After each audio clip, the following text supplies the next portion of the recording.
everyone! Old School Pokemon here, back again with the Pokeflipz podcast, joined by my usual co-host, KetchumAllCollectibles Dan. Dan, you failed. There was a comment last week saying you can't smile during the intro. I forget who left that. But... I'm not good at looking at the comments, admittedly, but we're coming to you for the first time ever. We are in 1080p landscape mode on your horizontal mobile devices, maybe on your television. A little bit scary, especially if we go to this view. A little bit scary to think we're on like a 60, 70-inch flat screen TV.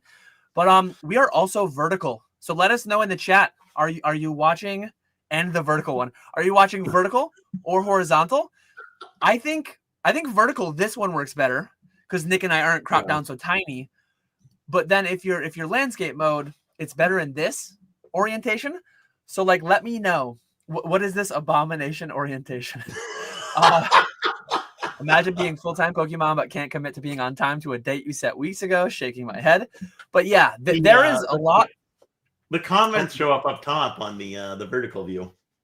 Yeah, there's a lot to address today, and we will address it all. Aside from the big hobby drama news going on, it was going to be a pretty full episode anyways. Then StreamYard throws this dual orientation at us. I'm actually going to be interested to see. I want to pull up my YouTube and see how many viewers we have like on each orientation. I've never done a vertical live stream until this one. It's going to be depressing to see that we have 10 viewers. So I see 14 watching vertical and 14 watching horizontal, which we'll see how that ebbs and flows throughout the live stream.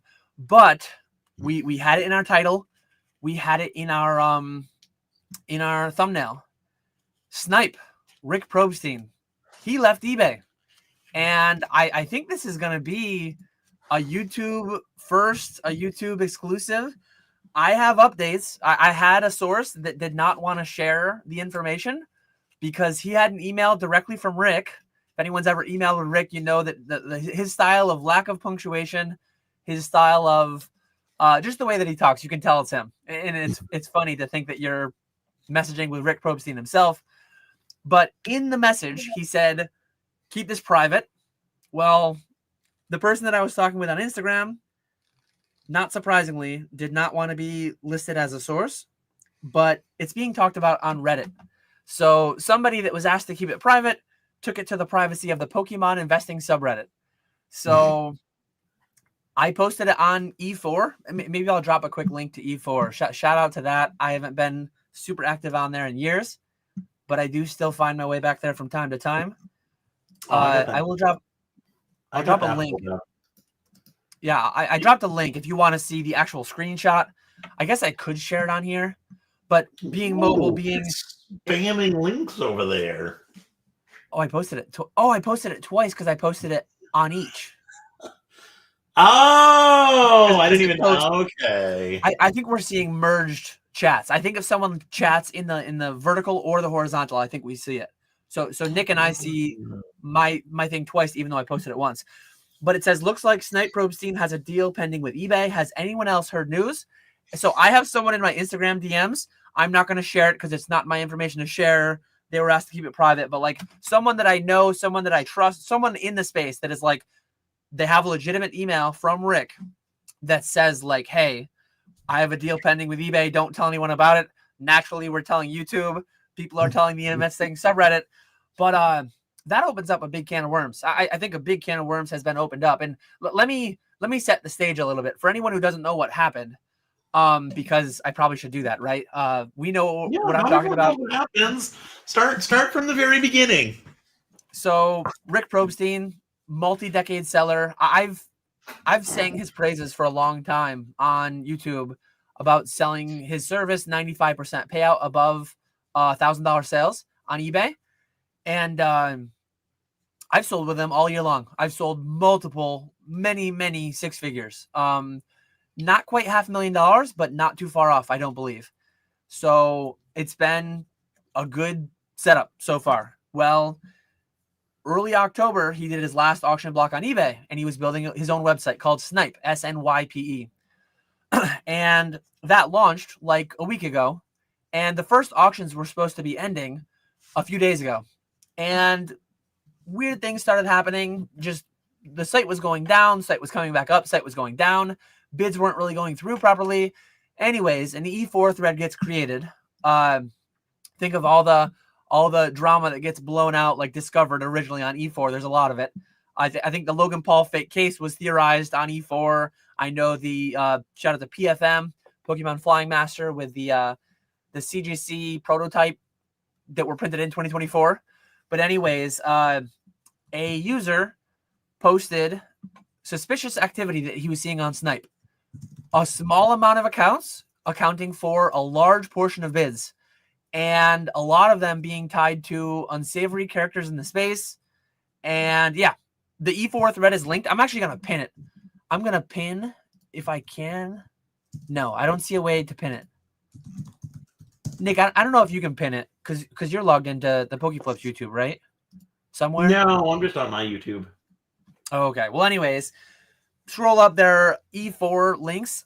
And in that first post, data breach, apparently people's personal information was leaked as a part of all this. But you could see bid history. You could see user registration data. And a lot of the registration is tied to people that it should not be tied to. And it should be tied to people who've had issues in the space before. I know Rattle made a video today. I was talking with him a little bit about it yesterday and today. I actually talked with Scott a little bit, SM Pratt himself, the owner of the Elite Forum. He said that this post was made actually several hours before it was posted publicly. It was held for review, moderator review, whatever.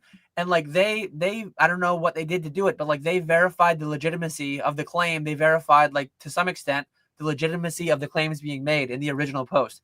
As PFM lays out, it is not his post. He is not like fully endorsing it or anything, but to some extent, like it was audited to some extent and it was allowed to go through. So it's, yeah, a very concerning thing. If and when all these allegations, if and when all these theoretical things prove to be true, it looks as if there was some amount of, we had some people memeing in the chat earlier. We had some amount of defensive bidding or shill bidding. And note, as I say all this, I am reporting to you information from the open public domain, E4, Reddit. These are not my thoughts or opinions or any of that stuff. Like this is just me conveying information from the public space. I don't know what's going on. I made my own video about Snype Monday, and I just kind of was like, hey, this guy's a big player in the space. He sells a lot of stuff. I'm going to try it out. And probably some people tried it out solely because of me making a video. So I feel responsible to like follow up on if and when any developments come on the site, positive or negative. And if and when, this is crazy. But one of the biggest things, and I just posted it on E4 before we went live, like if and when any of these things are true, would eBay have him back? Because what was said in Reddit, what was said in the DMs that came like an email from Rick himself to this guy that I've dealt with before in the Pokemon space, he basically said like, hey, Snype is a huge mess, so we're just going to go back to eBay. Would eBay have him back after these potential leaking of customer data, potentially bidding on one's own items on their own platform? Like there's a lot, many cans of worms it feels like were opened. Mm-hmm. And so what do you do with that if you're Probstein? What do you do with that if you're eBay? What do you do with that if you're consigning? So me personally, Nick, let me let you go, because is there any details that I missed in laying out everything that's gone on so far? Is there anything else you want to add that I missed? No, you covered everything pretty much so far. Okay. So yeah, I like what now? Where I come from is like, whether or not it's positive or negative or like whatever it is, it happened. We are where we are today. What am I doing with this information? He's getting buried in messages, I'm sure. It is unreasonable / impractical to assume that I'll be able to just smoothly, cleanly withdraw my stuff all in one go, right? I have probably $30,000 to $50,000 worth of stuff with him. Step one, I'm sending personally, and this is me. This is what I'm doing. This is not advocating for anyone to do anything. Do what you're going to do. But like, this is what I'm doing and why, as I always do on my channel, and Pokeflipz. So like I'm not sending anything new. That feels fairly obvious. People can do whatever they want to do, but like I am sending nothing new. And if and when he offers an option to have my stuff sold on eBay, I will take it. And I am not, at least for the short to intermediate term, I'm sending nothing new to Rick Probstein, whether on eBay, whether on Snype, because the allegations that were laid out, and they've always been there. The way that I called it out, basically, the way that I see it, and I said this in my video Monday, there's always been allegations of Probstein shilling auctions. And like my potentially incorrect opinion was always like the risk would be too high for too little reward. He's too rich. Like it wouldn't make sense. It wouldn't make sense whatsoever. So like it's probably not happening. But think back to Blake's breaks. Think back to like all the different things that we've had happen of rich people scamming, lying, cheating, stealing. I don't know. It's crazy, but it could be happening. I'm not saying it is happening. If and when some of those things pan out in the OP and E4, I mean, it could be happening, which is just obscene. And maybe it was happening on Snype. Maybe it was intended to be happening on Snype. Maybe it never happened on eBay. eBay is a much larger platform. Maybe he thought that he needed some people on the defense. But like, I'm not justifying what he potentially allegedly did. It is very, very bad and illegal. And like, honestly, if the OP as laid out on E4, if any of that is valid, this is like FBI investigation type level stuff, I would think.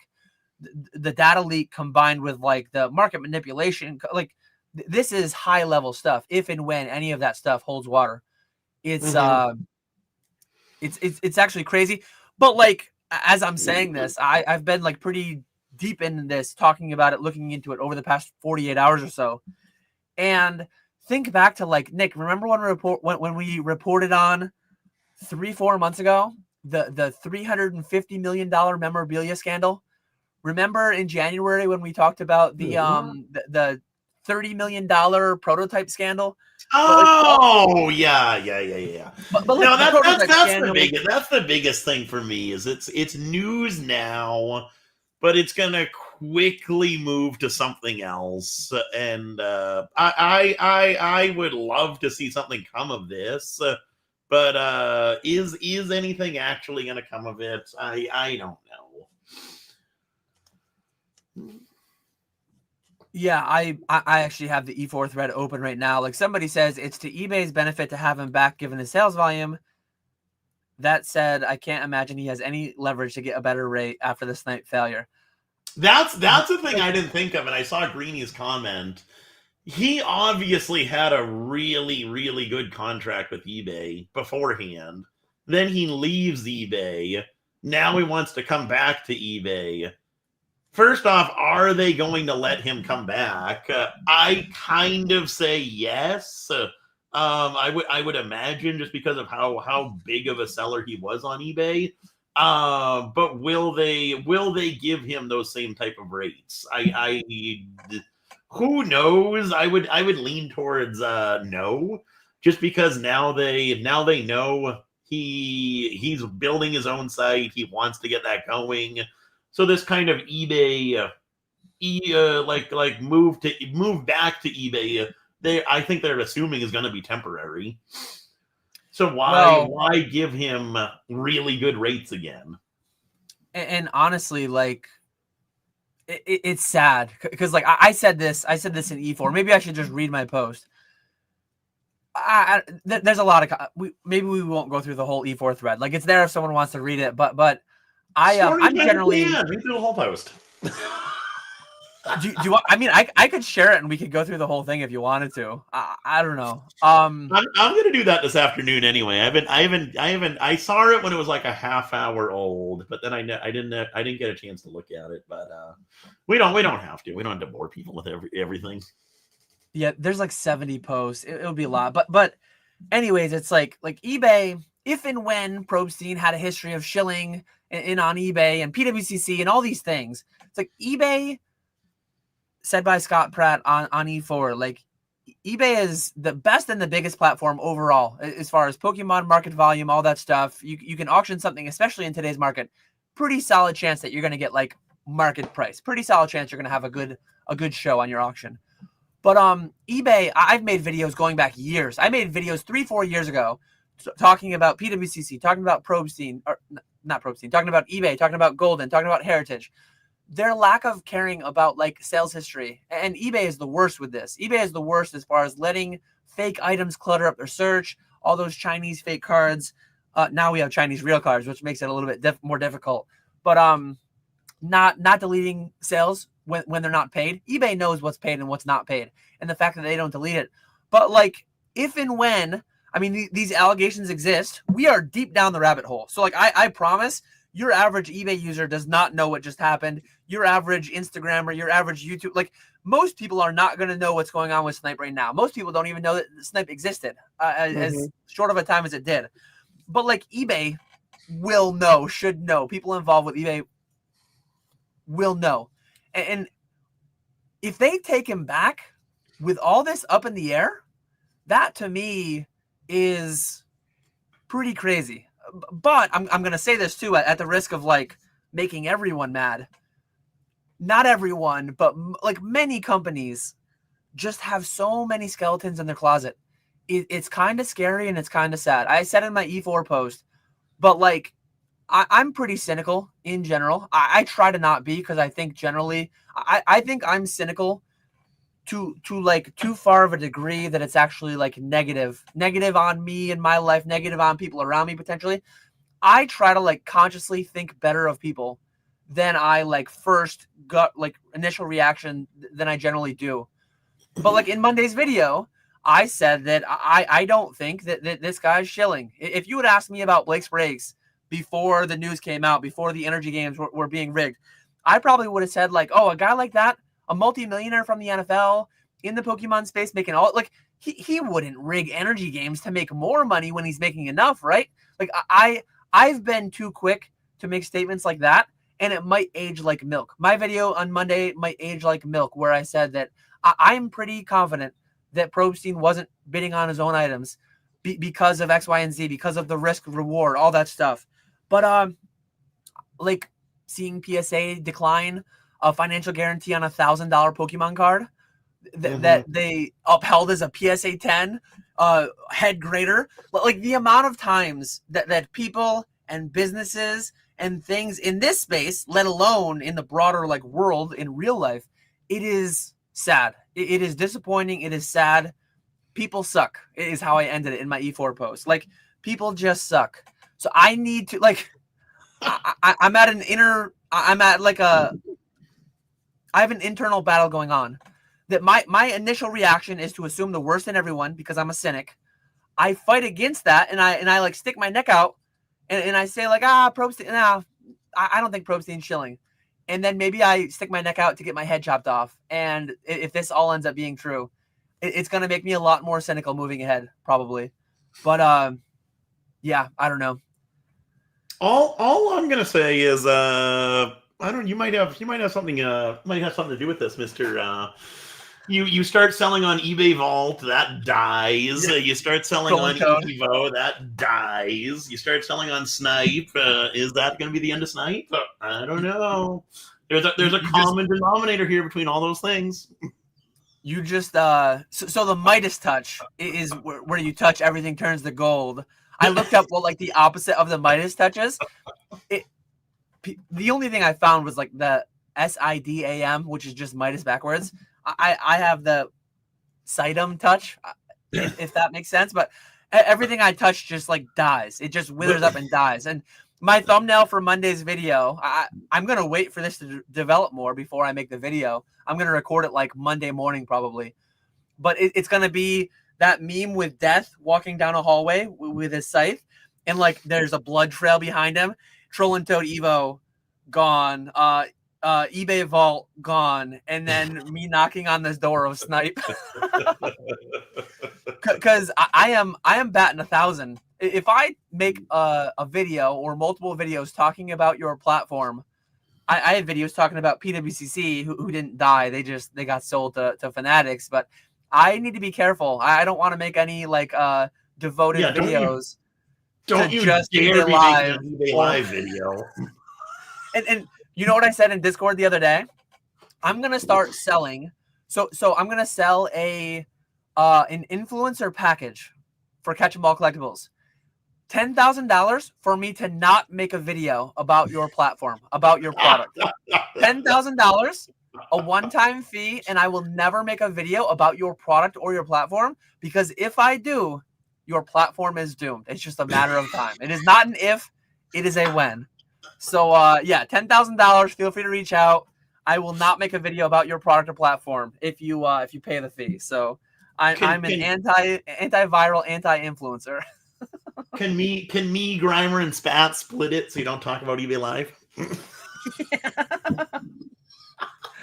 Oh man, yeah. I just quit my job and eBay Live is gonna die. Wait, Spat. Did you actually? Is a 2 weeks put in, or what? Is this like Nick? I'm in.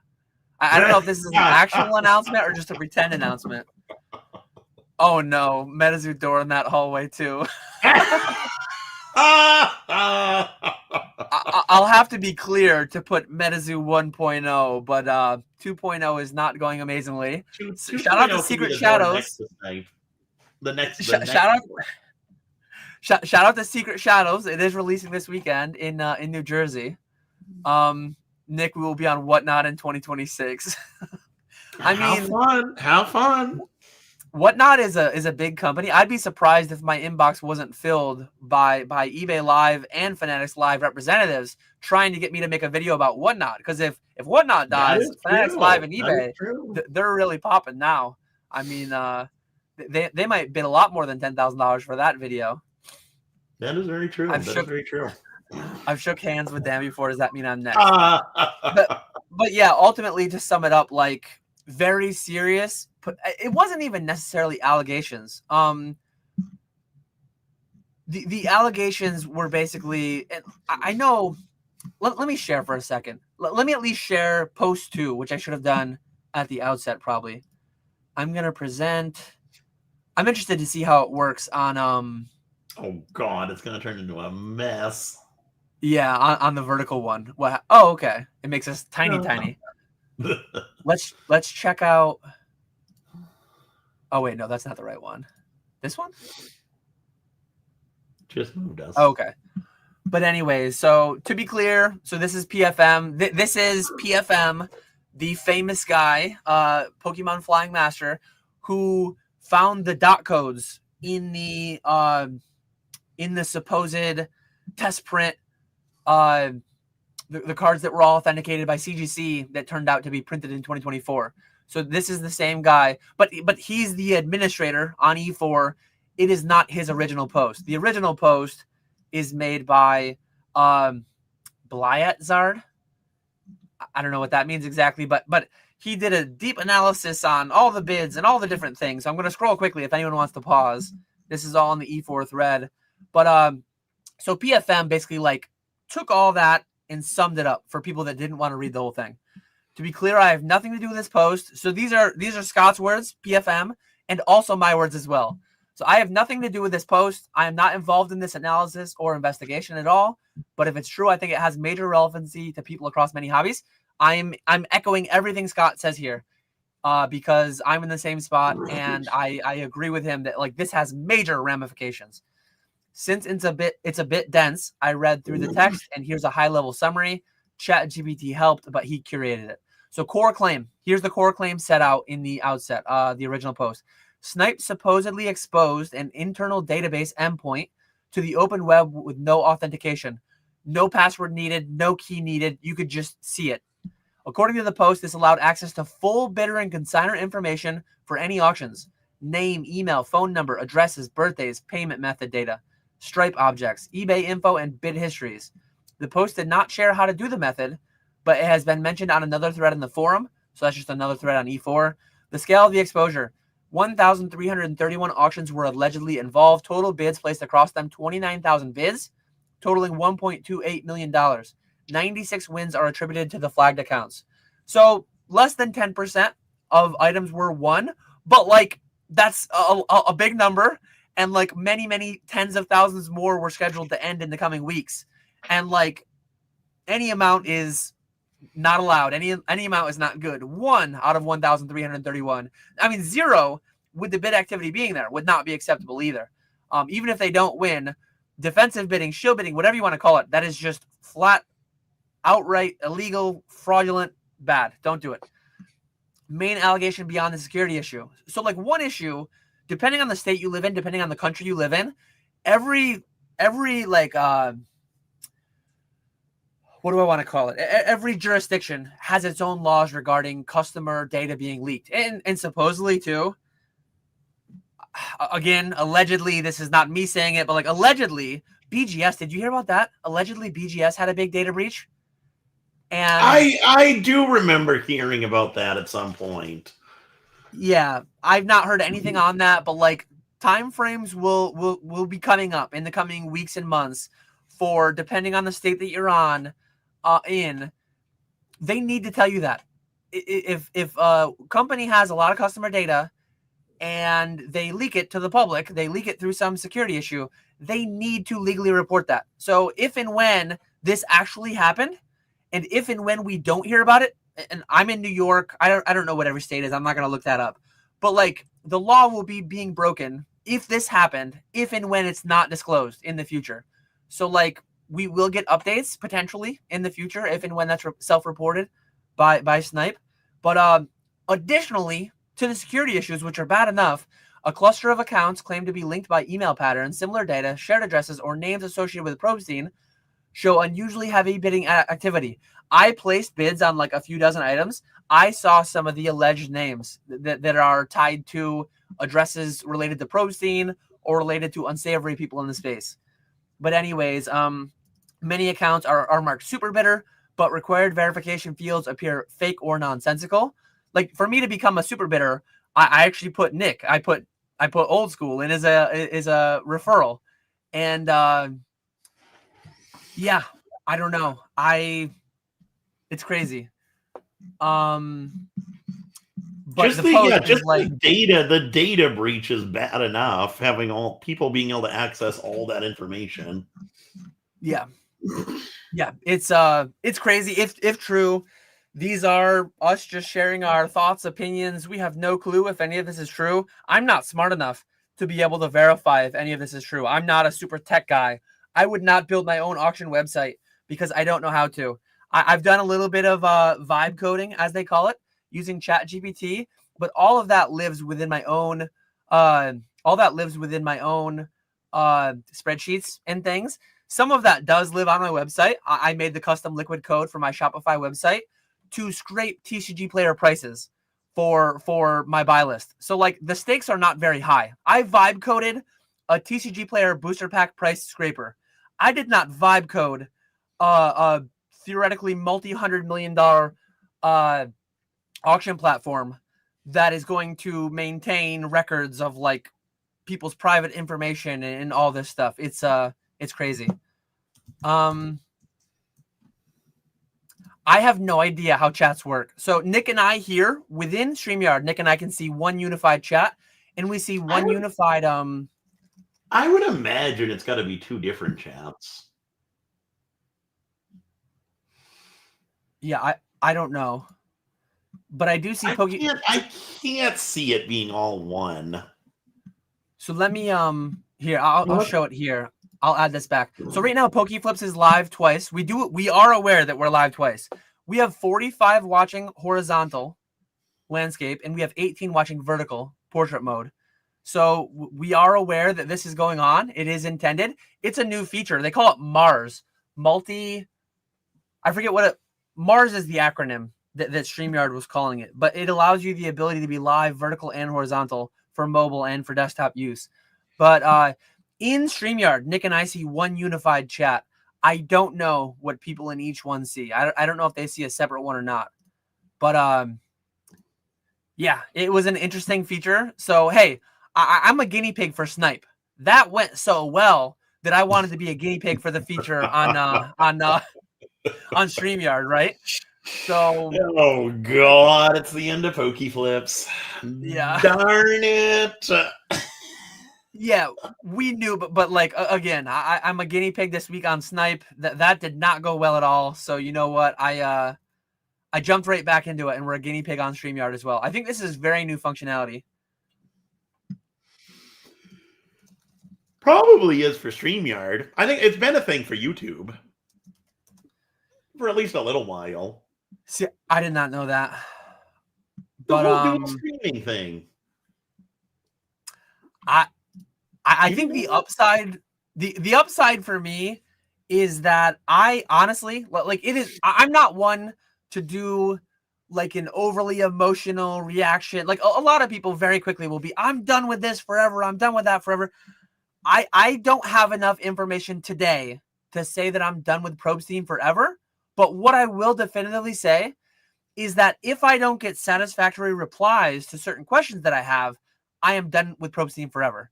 So like a lot, I can almost guarantee that like a large portion of people will just be like, I'm done with him forever.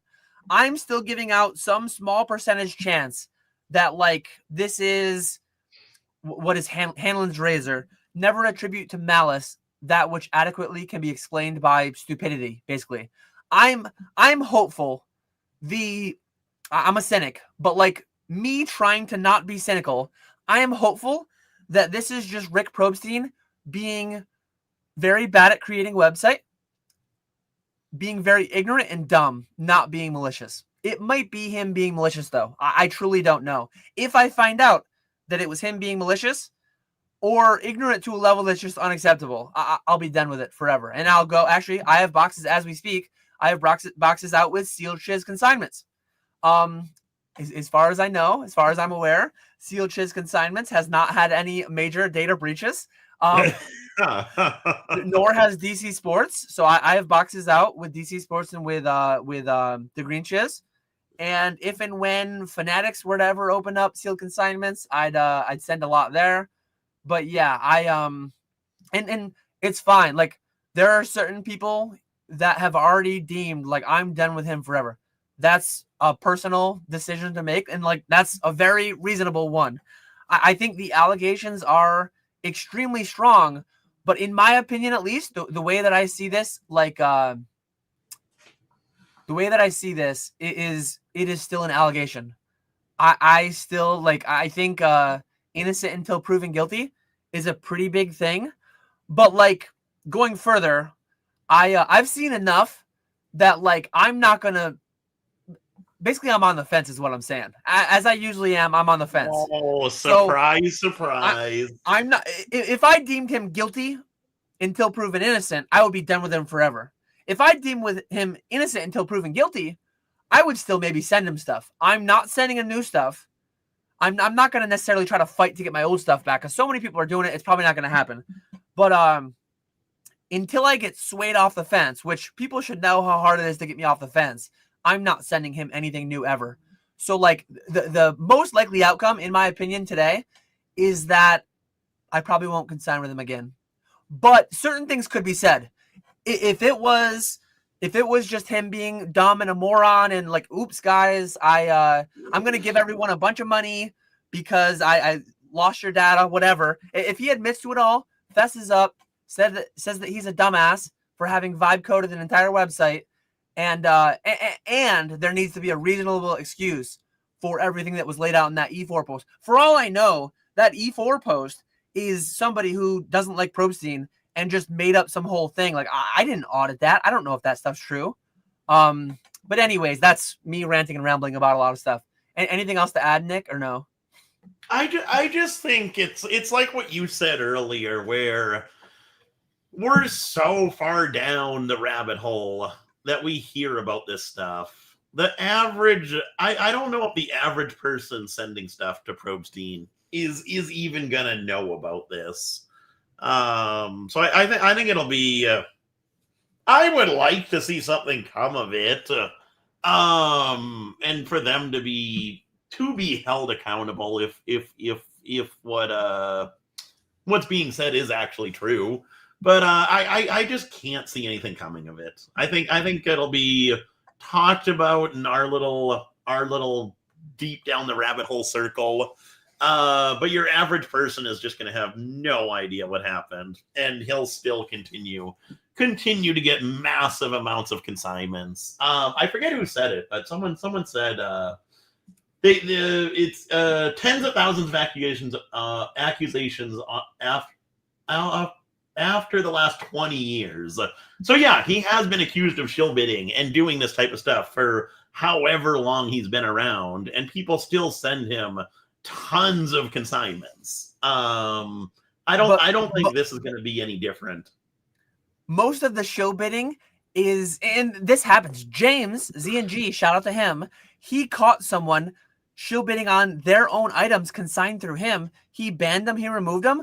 But like mathematically speaking, I guarantee that there has been at least one shill bid on one of James' items that he didn't catch.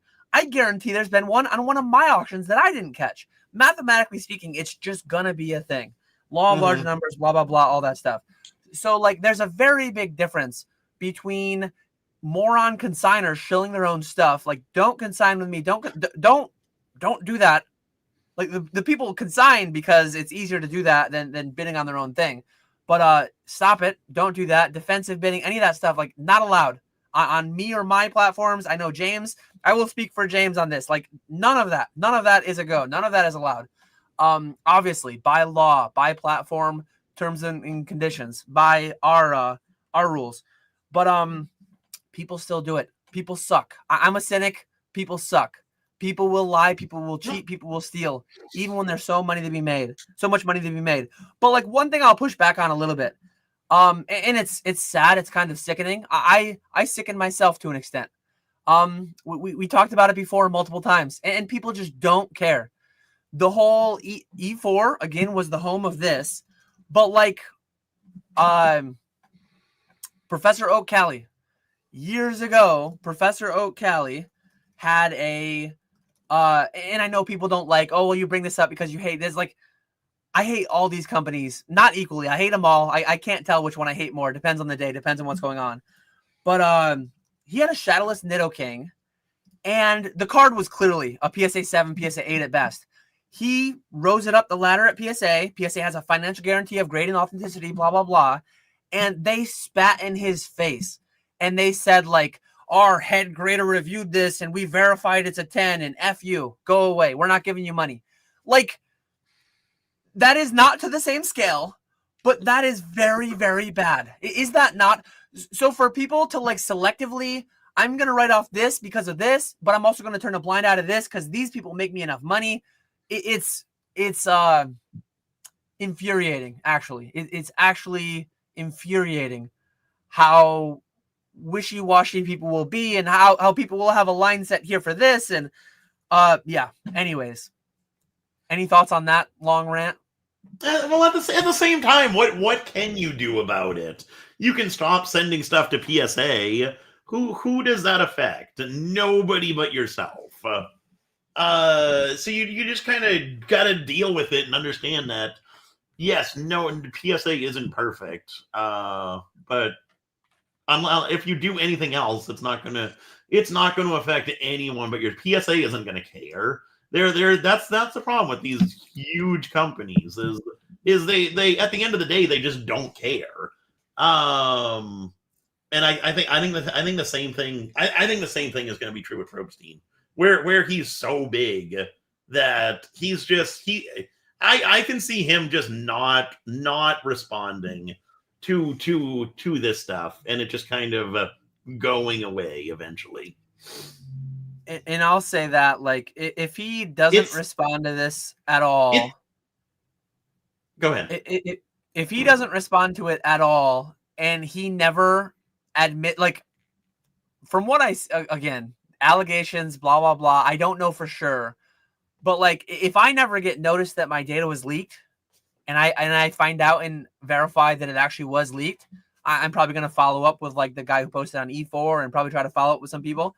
If I can verify that my data was leaked and he never follows up with me as the law requires and tells me that my data was leaked, I'm not going to send him any more stuff. Part of that is like, admittedly, like this is me admittedly picking apart my own semi-hypocrisy, whatever. If it cost me enough money, I would probably still consign with him. but I know that I can go to DC Sports. I know that I can go to Sealed Sheds Consignments. I know that there may or may not be other platforms that used to take sealed consignments, potentially adding sealed consignments in the future. So like, I know that me boycotting Probstein wouldn't cost much. I can figure out the value of it, and I can say like, because as much as it's sad to say, it's sad that I know this is the truth for me. I grade with PSA. PSA spat in the face of my buddy, Professor Oak Cali, and it's like, sorry, Mike, but they're making me money. So I'm not going to stand on any moral high ground because they make me too much damn money. And it's like, Nick, if XYZ company, like, personally just did something to scam you for $100,000 and you were like the only one affected, and I had a pretty reasonable suspicion that like they wouldn't do it to me, and they were making me $1 million a year, I'd probably buy you a beer and say sorry about your luck, and I'd probably continue. Like, I'm just honest. A lot of people will lie, and they'll holier than thou, and they'll say this, that, and the other thing. It's disgusting, actually. It's actually, I'm disgusted with myself. I'm disgusted with the hobby. I'm disgusted with humanity in times like this. Yeah. But it's the truth.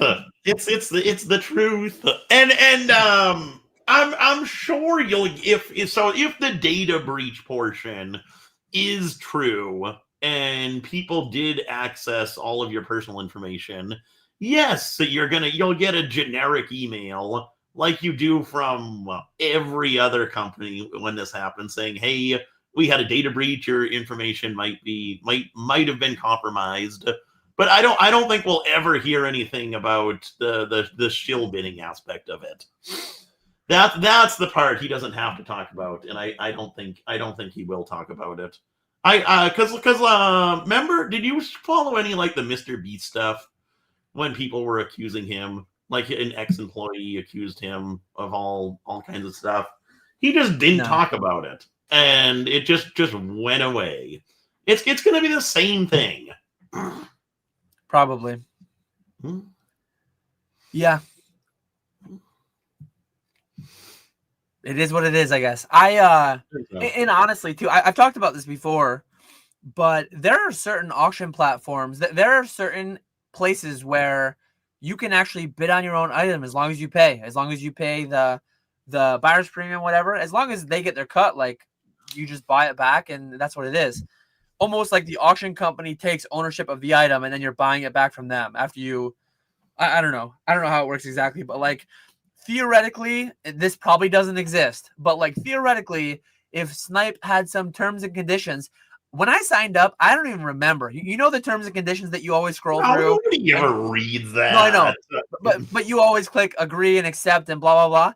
I don't remember any of those anywhere. But like, theoretically, if he had terms and conditions that like, hey guys, I'm going to have 17 accounts and I'm going to bid on all these items to prop up a floor, and I'll pay. I'll take ownership of the items.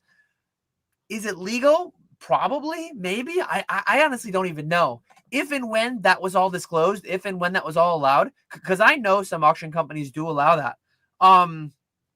It doesn't make it good, but it makes it significantly better, I think. If and when all that was disclosed. Allowing it, or they're just not caring? Like, do they say you can bid on your own items? Oh yeah. Or is it just people bidding on their own items and then them not noticing? No, there are definitely auction houses where like you put something to auction and in lieu of placing a reserve. So say you have something you can sign and you want to play, like a lot of places do a reserve, they charge you the full buyer's premium. So it's like, instead of that, they just like, you're allowed to just bid, win the item, pay the total amount. The idea behind that, and again, these are not my ideas. These are the ideas of the auction companies that allow that. The idea behind that is like, well, somebody was the underbidder, somebody was willing to pay, and you paid one increment above them. So it's like, it's a real price in that you paid one increment above the second highest bidder. The auction house got their cut. So it's like, they're fine. They're happy. Maybe the way Rick was justifying this was like, hey, I have the money. All the consigners are going to get paid. I'm not chilling because I'm just defensive bidding. Rick was maybe just literally going to personally buy all those items, which honestly, if you came out, and this is a conversation, two things. It's a conversation I've had in a couple places privately with people, and it's also a thought that I've had privately in my own head. If he created a platform and said like, hey guys, I'm a rich dude that's building his own website, and I just want to like build my own website. If he said, I am personally buying everything, I am bidding 70% of market on every single item that ends in 2025 for 2 months, I am bidding on every single item personally, and I'm going to set a floor for 70%, which technically you need 2 bidders to get it there. But I think there's a way that he could have done what he was potentially doing in an actual transparent, legal, fine way. And the way would have been like, guys, I'm literally just going to buy all your stuff. If nobody else does, I will buy it all. And he should have done a slow rollout. He should have only allowed 1,000 items. He should have only allowed $1 million worth of stuff. And been like, hey guys, here's my $100,000 whiskey that I'm going to drink when this platform launches.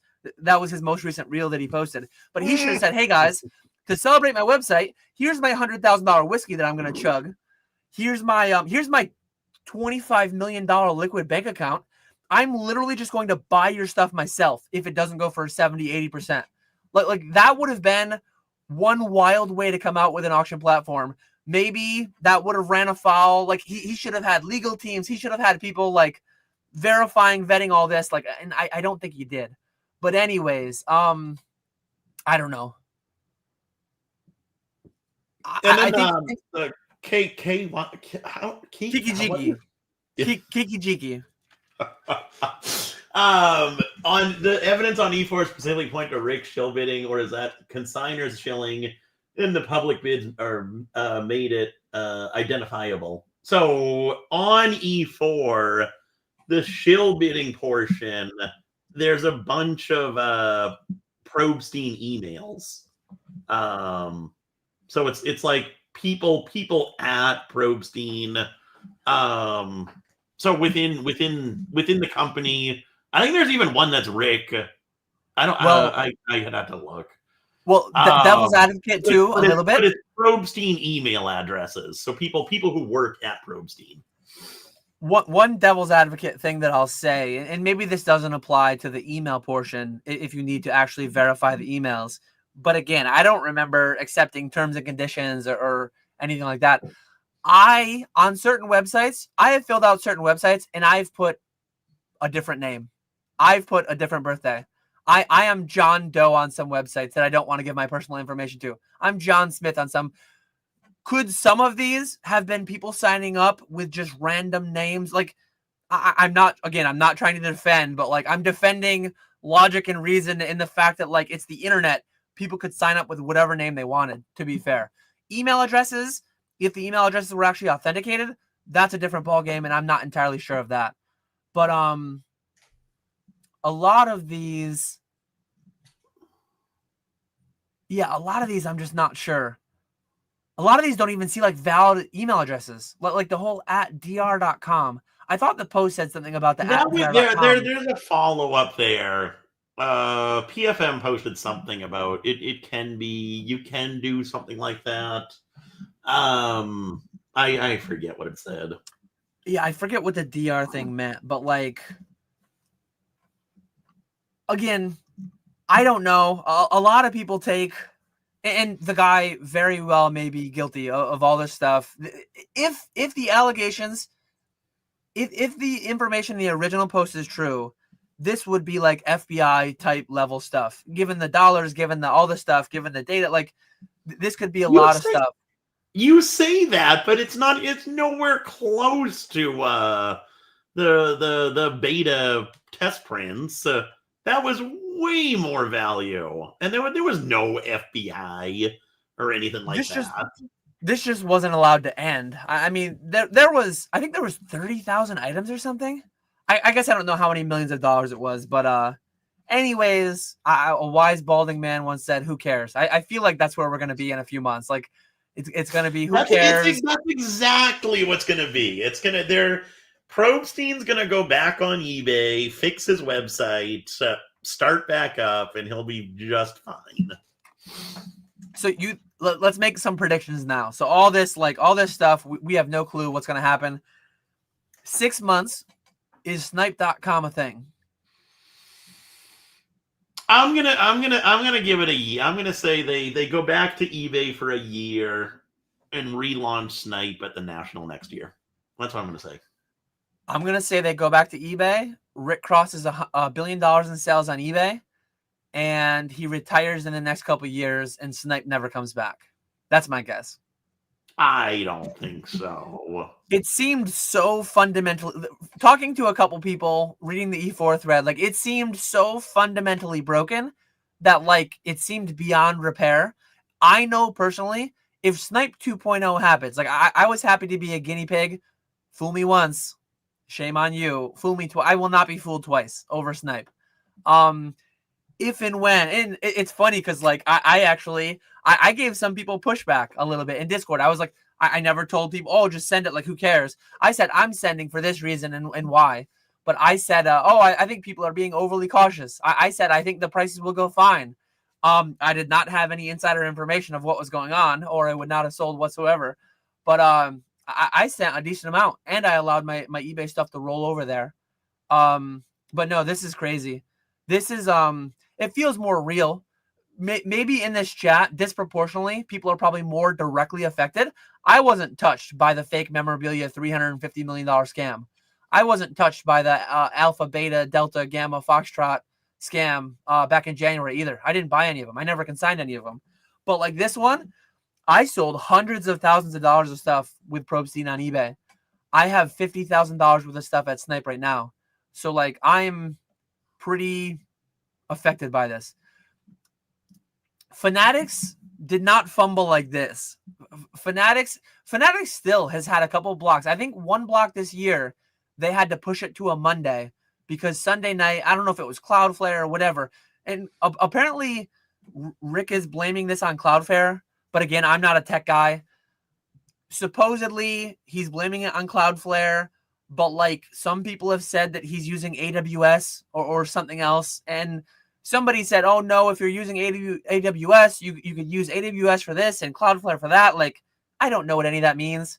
But, yeah, I don't know. It's all crazy. Crazy. It is. No, it'll be interesting to see what actually happens. I do think he won't have any trouble getting back on eBay.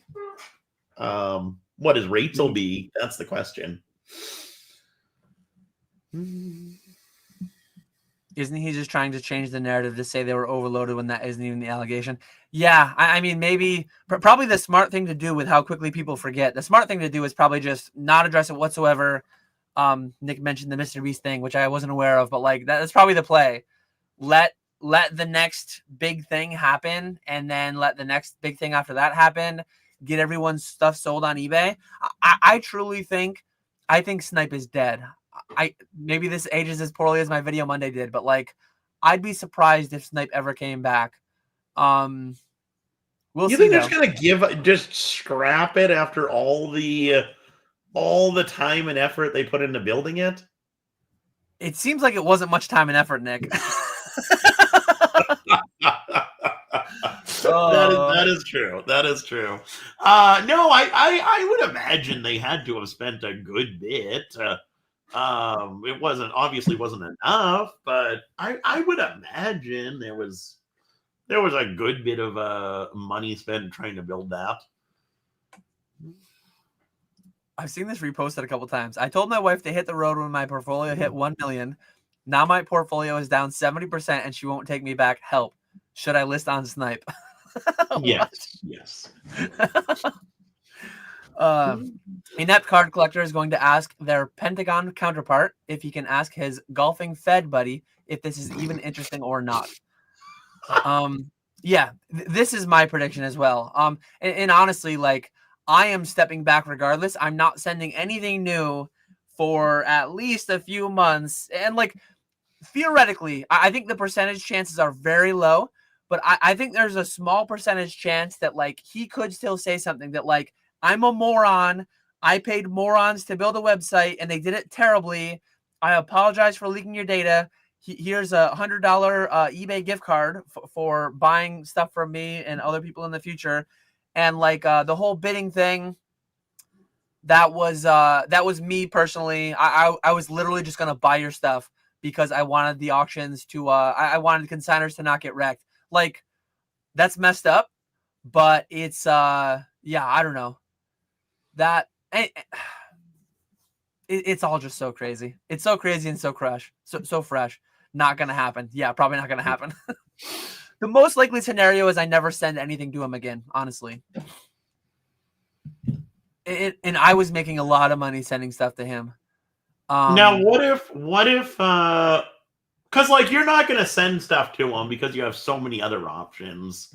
What if it was like a PSA situation where he's really the only option?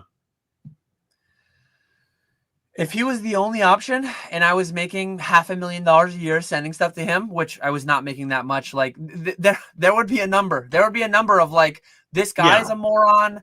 This guy did bad stuff, but like, and like, that's the way that I see PSA. I see, and not even just PSA, like CGC, they incompetently graded 8 figures worth of cards. You had one job. Your job is authentication. Your job, Certified Guarantee Corporation or whatever their name stands for. You had one job and you blew it, and you blew it big time. The risk reward was crazy. For a few thousand grading fees, they exposed themselves to 8-figure risk.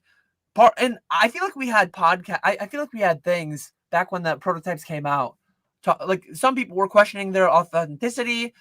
I don't know what I would have said back then, but it's probably public record. It's probably on a Pokeflipz from 2 years ago. I probably said like, they're probably pretty sure they're real, given that they're risking like 7-8 figures worth of stuff. I was not being cynical enough. The one thing I'm finding, the common thing I'm finding in today, I'm not cynical enough.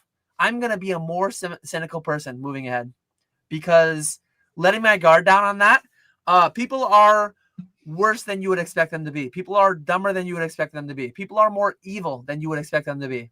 So be cynical out there, folks. Be cynical. That's today's lesson. Pretty sure should be CGC's tagline from now on. Oh, that's crazy. This was a wild one. I think we're almost at an hour. Is there any final Snype? I think at an hour we'll like pivot into non-Snype stuff. This was the biggest thing by far, but like I had quite a few things else. Otherwise, I wanted to talk about. If anyone has any final Snype questions, I'm gonna scroll up. I have not been starring questions. We will probably not take every question from the first hour, because I just got so far behind. This is not AI. I'll try to get all the question marks. Is this AI? Yeah. Update, we're going back to eBay. Shout out to Seal Chiz Consignments. He never left eBay. He never leaked personal information. That's actually one thing. Like, as a consigner, I do manage a little bit of personal information. And one thing I do, so let me pump myself up here a little bit. I know of other people that are not doing like, they're not doing what I use is Google Drive.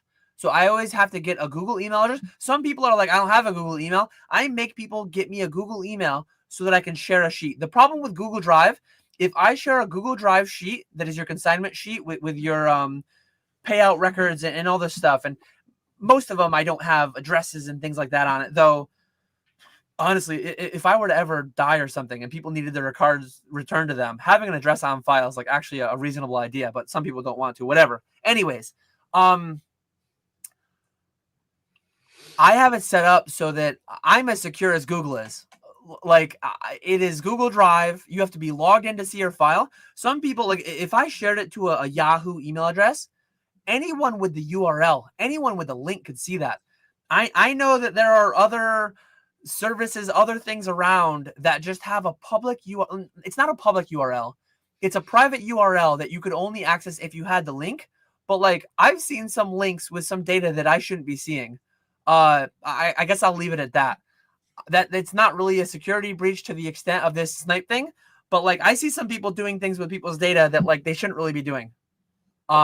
If you can sign with me, your data will be shared between us with a Google Drive file that nobody else can access. Only my account when I'm logged in can access, and I use unique passwords on everything, and I use a password manager. So like I am as secure as Google is. If and when Google ever gets hacked and this gets compromised and people can log it, like then we're in a huge mess because everything of mine is stored through Google Password Manager, which is a little bit scary.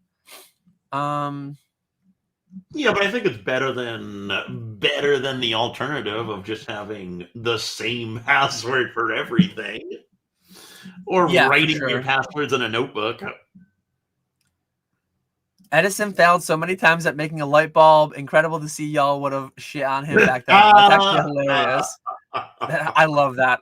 Yeah, WD-40. As far as I understand, WD stands for water displacing. They were working on making a water displacing lubricant, and test number 40 was the one that passed. Well, maybe Snype will only take 39 times to get going. I mean, WD-40 is ubiquitous in life today, right?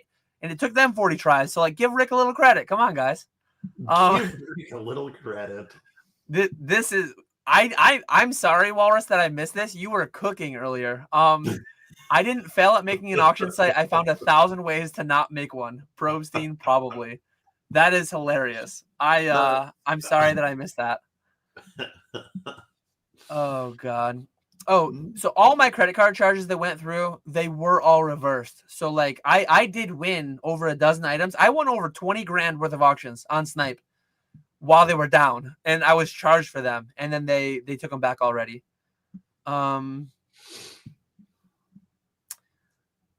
Let's see. No matter what happens, it's a shame that someone asked someone to keep something private only for them to not do so. Not enough pride nowadays in being a man of your word. I mean, no, that goes back to the whole. Yes. If these allegations are all out there, and the guy at the head of them all, if Probstein emails you like, "Hey, keep this private," and he's potentially not keeping private the data of thousands of people, like, it doesn't feel nearly that bad of a thing to not keep it private. Honestly, posting it on Reddit, DMing it to a couple of people. Yeah, no, I don't think the people leaking those emails, I don't put any fault on them. In general rule, like, DMs are DMs. I generally don't like when people are like throwing DMs around it, like, and this is not me because I say anything bad in them or anything, but I'm not a big fan of channels that go around showing off DMs left and right, and like, it's just weird. Like, DMs are DMs. Once you start scamming, once you like, that changes everything though. If you start doing crime, yes, expose DMs, all that stuff. But I've seen people, friend groups, stupid things like exposing DMs. Like, that's just that is weird. So I generally agree with the sentiment, but not in this application, if that makes sense. Yeah, I think that does. I could cancel Nick 39 times over, but DMs are DMs.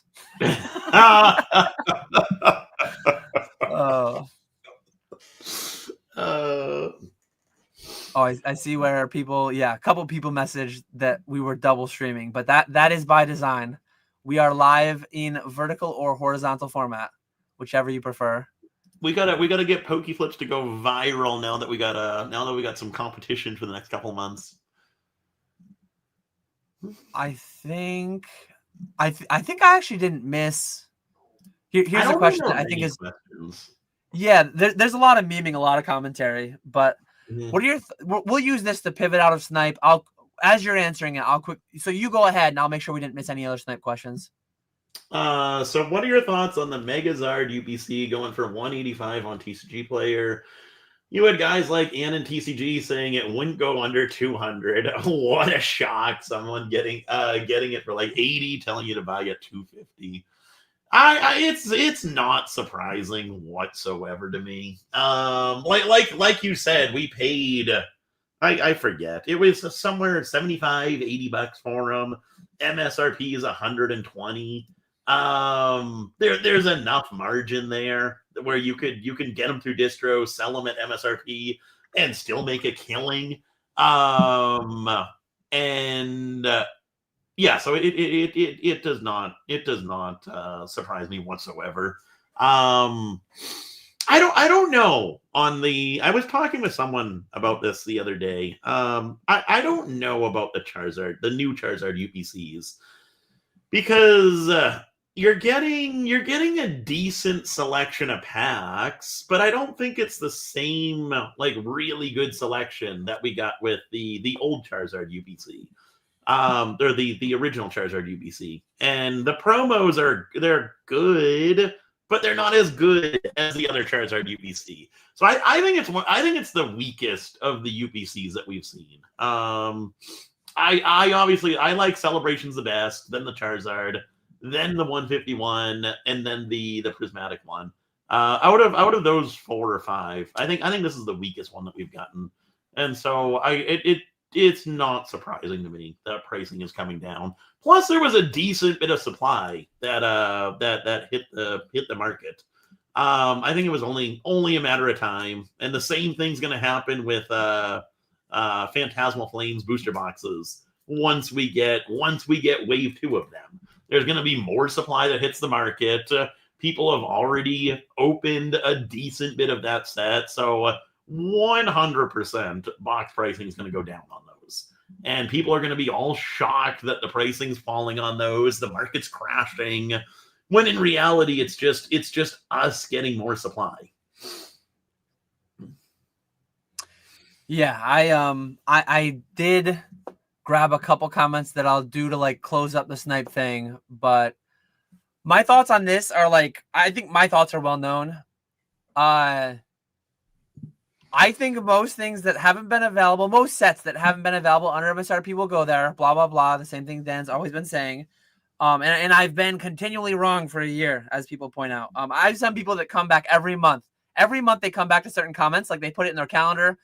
They come back and they say, look at Destined Rivals, look at Destined Rivals, look at Destined Rivals, look at, and things are getting closer. Things are getting closer. Will they get there? Who knows? But like, I like Anon's videos in general. But anytime anyone, I like how he seems to have a good relationship with Distro. He seems to have much deeper insight, much better relationships than I do, much larger account than I have. I like hearing from people that are actually engaging in the business of Pokemon. He is engaging in the business of Pokemon at a high level. So I take with a grain of salt any opinions, but I take like his actual facts, his actual objective, like this number, that number, his data analysis. I like all that. But like anytime he says things like you say, and I remember him hearing them, anytime people give predictions, I just let it slide off. I don't put any weight to any of it because everyone's just guessing. I'm one of the few who will tell you. I get, Dan, you're on the fence all the time because I don't effing know. Nobody does. I'm one of the few who will tell you that nobody knows, and I don't know. But like this stuff is mass produced. Consumer demand is fickle. Bitcoin just dropped 25% or something, 25%. Like, even if Pokemon in its own bubble, if Pokemon continues booming in its own bubble and Bitcoin drops 50% and the stock market drops 50%, I can promise you we're going to feel that in Pokemon. So like some people, oh, Pokemon is too strong. The art, when I hear someone say the art is too good for it to go down, that's when I know I'm listening to either a moron or someone who just doesn't know any better. Maybe they're ignorant, maybe they're not dumb, but like combination of both, and it's a fine line. This is gonna sound really mean, but oh God, we're friends, so he can take it. You know what I talked about it pre-stream, so I think you know what I'm pivoting into.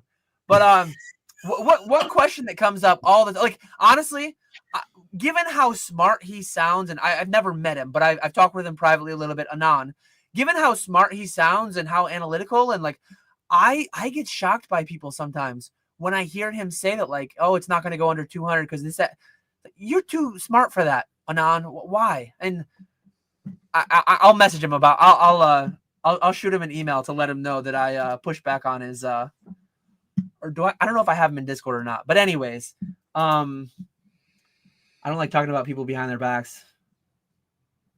Well, if he was a true friend, he would watch. So it's kind of on him. Yeah. Not. Hopefully you're in here. But anyways, but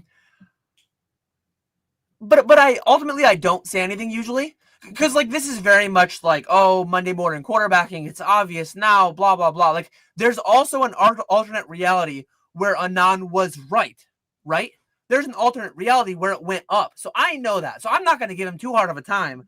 But like occasionally I hear people say, it's like, man, you're better than that, aren't you? And I guess not. Like some people could say that about me. Dan, you're better than that, aren't you? You trusted Probstein on his own platform. You dummy. You deserve to have your data leaked or whatever. Some people would say that too. But anyways, continuing on. I do got to call out here. I got to call out fellow YouTuber. I gave him some props earlier in the stream. I consign your sealed stuff to him. But man, Greeny. He did just win $25 off me. The Red Wings beat the Rangers the other night. When I watched his video this morning saying that he bought 9 cases of Phantasmal Flames at like full market price, when we ask ourselves, like, who's buying this stuff? It's Greeny. Greeny, what are you doing, man? People are actually buying this stuff. I'm selling mine. Nick's selling his. Most people are selling theirs. Greeny's buying. Greeny's out here buying Phantasmal Flames at release. Stuff like that blows my mind. Stuff like that, like I know people are buying it, but like to find out it's someone you know so closely. What are your thoughts on that, Nick? Sorry, Greeny, I love you, but like again, Destined Rivals. People bought at MSRP, but not at MSRP. People bought at release at market, and they were right. So like this is the kind of things that happen when people get rewarded for doing dumb stuff. Again, so the outcome was correct for buying Destined Rivals at launch at full market price because the price went up. But the logic or the lack of logic that went into it, it was a dumb decision. And I'll never turn back on that. This market is insane right now. And people are being rewarded for dumb things. So smarter people are doing dumber things. And that's how you know we're a little bit frothy, a little bit bubbly. Because I think Greeny's smarter than that in general. But I went pretty brutal on him. What do you think, Nick? That's rough. That's rough. It's how I really feel, though. What do you think? Let me know. Am I just? I agree. I agree. I hate to say it, Greeny. I'm not going to be as mean as Dan, but I agree with him. I don't know about that. Obviously, like with Destined Rivals, it would have worked. But then like we started getting the waves, so we only have 60% of Phantasmal out right now. So I do think maybe maybe it's a short-term play, and maybe it will go up in the short term a little bit, and you'll be able to do okay on that. But I do think long-term boxes are definitely going to go down in price before they go back up. Yeah, so I don't know if I would have done that, Greeny. I hate to say it. I don't know. Do you know much about Phantasmal? Do you know anything about Pokemon nowadays, or are you just counting your dollars? I don't know what to think on Phantasmal. It's because like it's a small set, and it's not that great. You've got a few cool, like I really like the Piplup, I like the Wigglytuff, but outside of that, it's just a Charizard that you're chasing. The Charizard itself is one of the greatest Charizards that we've ever seen. So it's definitely like an S tier Charizard chase, but is that going to be enough to keep the set strong in like the long term, or is it going to be another one of those forgettable sets? Again, it'll be interesting. I'm going to start with the answer of I have no effing clue, because like people think they have things figured out, but they have no effing clue. Oh, Flashfire, it's obvious that's the best set of XY, and it was for years. Charizard set, blah blah blah. This is just like Obsidian. This is just like Flashfire, but like Phantom Forces comes out of nowhere. Demand is fickle. People can change their ideas on a whim, whether it's an influencer video or whatever. Like, I have no effing clue. All I know is I set back 4 cases of every set because I don't know. These things might run higher and faster and farther than I ever realized. And in general, they have so far. But like, I think And I've been saying this since January. So people are going to say Dan calling 47 of the last 2 crashes. Which, fair, whatever. I don't care. I've been saying since it started happening that like Surging is the one that kind of was available under MSRP, but I think Prismatic, I think Destined, I think Journey Together, I think Mega Evolution, Phantasmal Flames, Black and White, I think all of those sets per pack, not every SKU, I don't know which, because like Pokemon can pick and choose. I think they're gonna, and honestly, at this point, I just listed 7 sets that have not been widely available under MSRP. I'm gonna cave partially. And I think it's better. It's more in Pokemon's interest and ability to leave at least one of those. I think they're gonna leave at least one set that never becomes available under MSRP. One exception to prove the rule. But in general, I think they're gonna get packs of those all out there, plenty enough that they're available under MSRP. The amount of smart people that I've heard saying, like Greeny said, he's gonna double down at 200. Greeny, I'm gonna buy some at 200 for the live streams, as Ponga says. I'm always buying. I'm buying at a % of market though, not full market. Well, I do buy a little bit at full market through Ponga because that's the only way I can logistically get it to him. But that's probably what he's alluding to there. But I'm gonna buy. Right now, I have 4 cases of each on the pallets. I'm not gonna buy any more till pretty damn close to MSRP. Like at MSRP, maybe at 200 I'd buy 2 more cases, and then at MSRP I'd buy like 4 or 6 more cases. If and when they get to 100, and most people say this, they don't have the bank account to back up their words. Talk is cheap, blah blah blah. Talk versus walk. A lot of people that say they're gonna double down at this, they're gonna quadruple down, they're gonna buy it all if it goes to 0. They don't have the ability to do that. They don't have the capital, the cash flow, any of that stuff. I'm actually going to, but again, talk is cheap. So like, watch my video if and when it happens. You know what I was doing in May of 2024? May of 2023. No, when did I start the pallets? May of 2024. A year and a half ago now.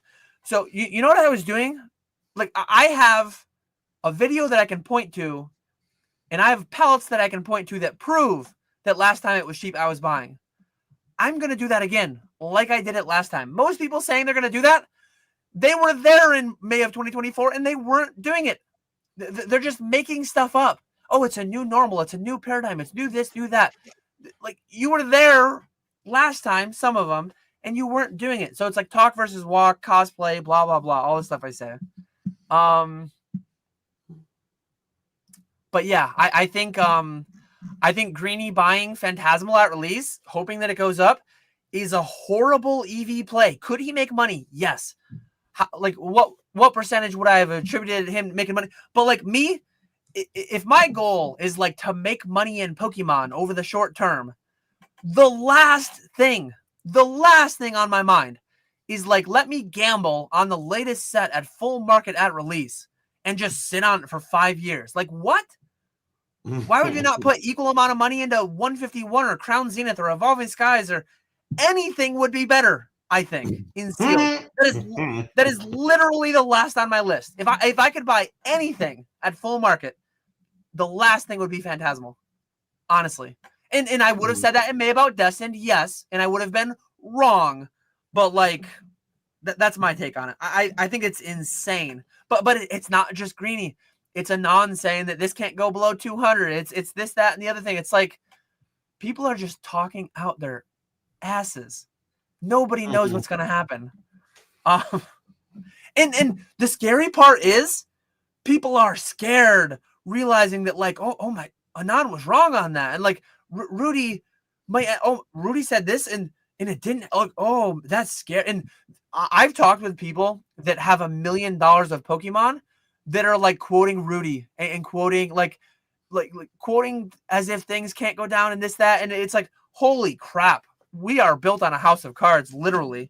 And a couple of things could start going the wrong way.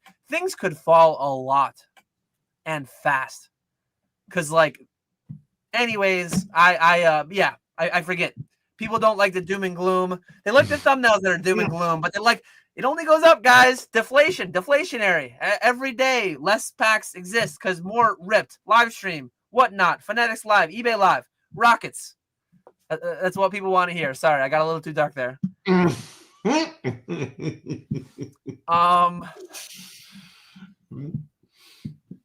Let's see. Yeah, you need more rocket emojis in your life. Yeah. Dan sits on the fences for the feeling between his cheeks. Oh God. Let's see. I think okay. I made it all the way to the bottom of the chat. Even a broken clock is correct twice a day. That is a correct statement. That might be me. That might be said about me, but either way, that is a correct statement. So let me make sure. I think we covered everything with Snype. I just want to make sure. Okay, we did. I see nothing more that I have pinned about Snype. So now we're gonna work through. We're gonna work through the other questions I have starred. We're gonna work through the other topics we talked about before we went live. But yeah, big shout out to Greeny. He's a little bit of a dummy getting caught in the modern goes up Kool-Aid, but he's a good consigner. And honestly, I have over 100 items probably with Greeny as we speak, between ones that just went in the mail to ones that landed in the past couple of weeks. Like I have a lot of stuff with Greeny. Oh, he's gonna wreck you on that stuff now. Your titles and pictures are gonna be so bad. He's gonna smudge the camera lens, and he's gonna spell Pokemon with a Y, Pokeymon, in all my upcoming listings. I love you, Greeny, but man, that was a bad play. Regardless of how it pans out, people buying Destin in May was a stupid play, but they made money, so like it was a smart play. But Ditto Faction, it could be an out. Dan, please do not make a video on Off Center Podcast. So big news that we wanted to bring to you guys here live. They're live tomorrow, right? Yeah, tomorrow. Or no, they're not. It's pre-recorded. They don't do lives. Oh, okay. Maybe they'll do like a premiere or something. But it's already, they've already recorded it. So it'll upload tomorrow, or whatever it is. But yeah, as of yesterday, I think Squeaks posted, Radar posted, Thrifty posted, Mason posted. There's a new podcast hitting the streets. Tomorrow, tune in. Off-Centered Podcast. I think there's like, when you search it, there's a lot of them. Search it on Instagram or whatever, you'll probably see it because like I follow it now. Nick probably follow. Like there's probably a handful of followers that you follow, so it should come up. But like there's a few of similar names on YouTube, so I couldn't find it immediately. But Java had the Instagram page recommended to him like 2 days ago, so he posted it in the paywall Discord, and I was the 3rd subscriber. I subscribed. Like there are 4 people on the Off Center Podcast. And I was the 3rd subscriber, and I'm not like I was subscribed before all 4 members of it were subscribed. So I am I'm nearly as OG as it gets. So I'm looking forward to that. But I will say, I was harsh to Greeny there, throwing him under the bus. I'm going to be a little bit harsh to our friends over at the Off Center Pod. Man, you're just calling out everyone over here. I'm all fired up. I'm getting scammed right now, Nick. I'm getting scammed by Snype, so I got to be fired up. I'm picking up Ponga in 2 hours from the airport. So I'm 3 hours. I'm fired up. It's going to be a fun weekend.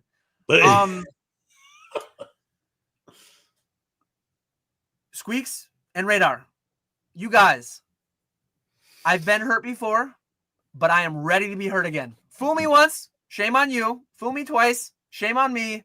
Fool me 79 times, I won't be fooled again. I don't know if that made any sense, but I'm gonna subscribe. I'm gonna watch every episode start to finish, and I'm gonna pray to Arceus every night that I get at least 5 years of episodes. So Nick and I, we're coming 5 years of episodes. Where I'm going, Nick, be realistic. Nick and I are coming up on 5 years of episodes. One thing that I'm a little nervous about already, they're doing it weekly, right? Yeah. Weekly's too much. It's so easy to miss one episode if you go weekly. And once you miss one episode, it's so easy to miss a second one. One thing, though, I will poke fun at this a little bit, too. 4 is a lot for a podcast. I love them all, and I'm excited, and I'm going to watch all of them. I will watch every Off-Center pod in like red bar to completion. I will watch them all. But like 4 people is a lot. And here's the punchline. Whenever somebody inevitably stops showing up, they still have 3 people. They still have 2 people, right? So like maybe it will lead to longevity because they'll start with 4, they'll whittle down to 3 6 months later, and then they'll keep it going, and then maybe a year later it's a 2-person pod. But I don't know which 2 it'll be. But I'm bullish on a 2-person pod existing 2 years after release. That's my prediction. What's the over/under number of episodes? What's the over/under number of people on the pod in 6 months? That's what I was gonna give. It's gonna be radar dropping out first. 100. Oh, Nick's going right for names. I mean I didn't go for names on that one at least. Oh god, that's funny. It's gonna turn into the Squeaks, Mason, and Thrifty pod, and I'm gonna give it. Sorry, John. I think 6. I think 6. What would I think 6 months is a good time frame. What's that? 26 episodes? Yeah, I think that's good. Well, it's 24-ish if they're, but yeah, not every week has 4. Not every month has 4 weeks. Some have 5. It'll be interesting. I'm very excited for it, but I am being very defensive. I'm being very like I'm not getting too excited because I've been hurt before many times by individuals on that podcast. Through them creating a good podcast that I enjoyed and then stopping making that podcast, not through any other means. But no, I'm excited. I'm excited. I'm excited too. I think it'll be a really good listen. They are putting a lot of I won't say what, but I've heard from Thrifty. They are putting a lot of effort into it. So I'm excited to see what they actually do. It should be good. See, that excites me, but that scares the hell out of me. A lot of effort every week in this market. Well, it's like getting your background set up, getting lighting, getting microphones, figuring out the format. So it's stuff like they've put in a lot of work, but it's not work that they'll have to continuously do every week. Okay. Presumably, though, like we go live and we answer chat and we just screw around for 3 hours basically every other week. Ours is pretty low effort. Yes. I assume there's going to be higher effort than that. And like, let's use this period. So like, go like, subscribe. Let me I'll find it. Off Center Podcast. Well, we already posted it. Oh, we did. Okay, good. I was going to say let's get them a couple more subscribers from our massively deep subscriber pool that we have here. But on the topic of like new podcasts, are there any other ones out there? There's actually been a lot of them. There's a lot of them that I've followed along for a long time, and they went from weekly to every other week, maybe to like they post once every millennia at this point. Are there any like regular consistent ones that you watch, or? I do like watching. What's his face? Eli Nostalgianomics. They're every Monday, right? Yeah, whatever they're. I don't think they have a name. They might not have a name. I watch that one every Monday. It's just on Eli's channel, but I enjoy that one. Again, I like that one. And then what else do I watch? That's really about it. Do you watch Card Lounge or no? With Rob and Jake? I don't know. I don't watch it. No. We'll leave it at that. I'll say Alex and Eli are more in my wheelhouse as far as like I like to watch people doing big business in this space, but I've watched all the Card Lounge ones. Like it's different. I don't enjoy it as much, but I think getting more of like the normie collector perspective. Not that they're really like just normie collectors. Like they're both pretty decent sized influencers. But I also like I've been watching the midweek Machamps. Do you watch that with Oyama and Jarchomp? I did see one episode of that recently, and I liked that. I did actually enjoy that. I honestly like I met Jarchomp back in I saw him in New Jersey, but I actually met him in Charlotte. I didn't realize this is obviously nothing against him. He doesn't need any help from me as far as content wise. Like his content's not for me. Like the vendor POV stuff. Same goes for Bulbasaur. But I didn't realize until shortly before Charlotte that like he makes a lot of in-depth business style, long form Q&A type content. I've actually been watching a lot more Garchomp content lately. Again, I don't watch the POVs, but I watch like the deeper stuff, and like the midweek Machamps is it's more podcasty. They have like certain segments, they have guests on, like they're better at it than us for sure. I think within a couple of months, I think they surpassed our subscriber count. But one thing nobody can pass us on, Nick, if we never stop, no one can pass us on our tenure. We're coming up on 5 years. 5 years this much. They might pass us in episodes. So if they do it every week, they could pass us in episodes in a few years, but they can never pass us in total tenure if we never stop. So that is very true. That is very true. So I guess I'll delay my resignation. Yeah. There's more podcasts too than the ones that we mentioned, but it's funny. And I know, like, I see Ern in here. Ern has one with Johto Jake. I've been listening to that one. I won't be able to listen to them all just because there's too many. But one thing that I've heard multiple podcasts say that have like 5,000 subscribers, 10,000 subscribers, they say, oh yeah, we started because like there weren't any Pokemon podcasts. And I'm like, oh man. Oh man. Well, no, the funny part is like, there's probably some that predate us. I don't know of any, but like, I'm not going to say that. What I could think of off the top of my head would be like I don't know. When did the Shadowless podcast start? With Breaking Neat. I think they might be closer before. But yeah, no, there really wasn't one when we started. And the amount that have like, we might be trendsetters. The amount that have come and gone, and then the amount that have like, again, shout out to Greeny and Oak, the Slaved podcast. Tune into them every 17 months. Tune into, hey, I'm picking up Ponga from the airport in 2.5 hours. Tune into Ponga every 6 years on the Box Nostalgia podcast with him and Beer City. Oh, that's dead. Hold on. Let's shout out all our other part-time podcasters. Who else do we got? There's like 10 of them. There's got to be more. Retro and Old Card Shop. Cardboard Hands. Shout out to Cardboard Hands. The once every 53. Well, it's Old Card Shop. So the once every 69 week podcast. I've got to say that for him. But yeah, Ernie and Jake Ernie Smith. And Jake just started. Oh, they started back up? No. Ern Collects and Johto Jake just started. But yeah, the Spicy Boys podcast, that's long gone. That one's done and over, I think. Maybe not though. But yeah, so shout out to I had that on my list to shout out to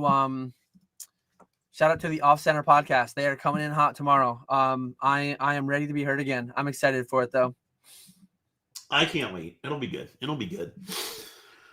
And speaking of Radar, I won't reveal it, but if you follow his Instagram, he might have sold me an absolute grail item that I am super excited to get in.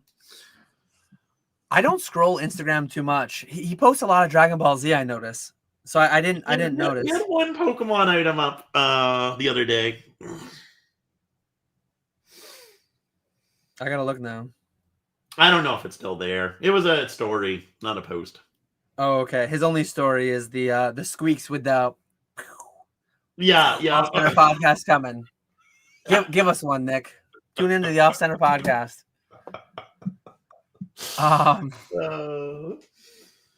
Dan subscribing to gather details for Punching Down next week. Given the star-studded crew they have, Nick, we have like 2 weeks to punch down because their third episode, if they make it to their third episode, they will outnumber us in views and subscriber count probably. So yeah, Nick, we better get all our punches down in now. That is true. They'll pass us. They'll pass us very quickly. Nick, this is to me, not you. About to board, babe. See you soon. Ponga's flying to me. So there's the next topic. He's not flying to me. Let's use this for the next topic. So New Jersey's this weekend. MetaZoo Secret Shadows release date is this weekend. I'm wearing my shirt from the MetaZoo base set release. You're not going, right? Pretty big crew going.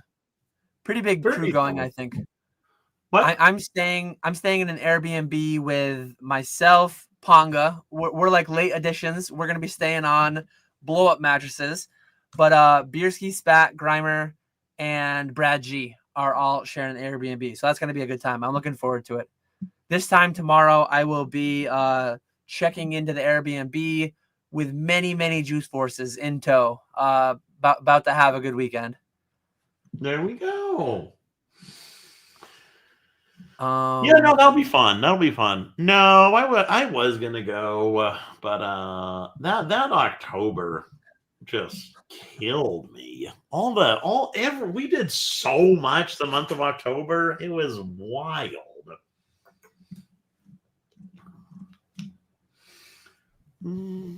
Sorry, I'm just catching up on comments. So ZNG clarified this was a typo later, but he said, I can't believe Nick is still on this podcast.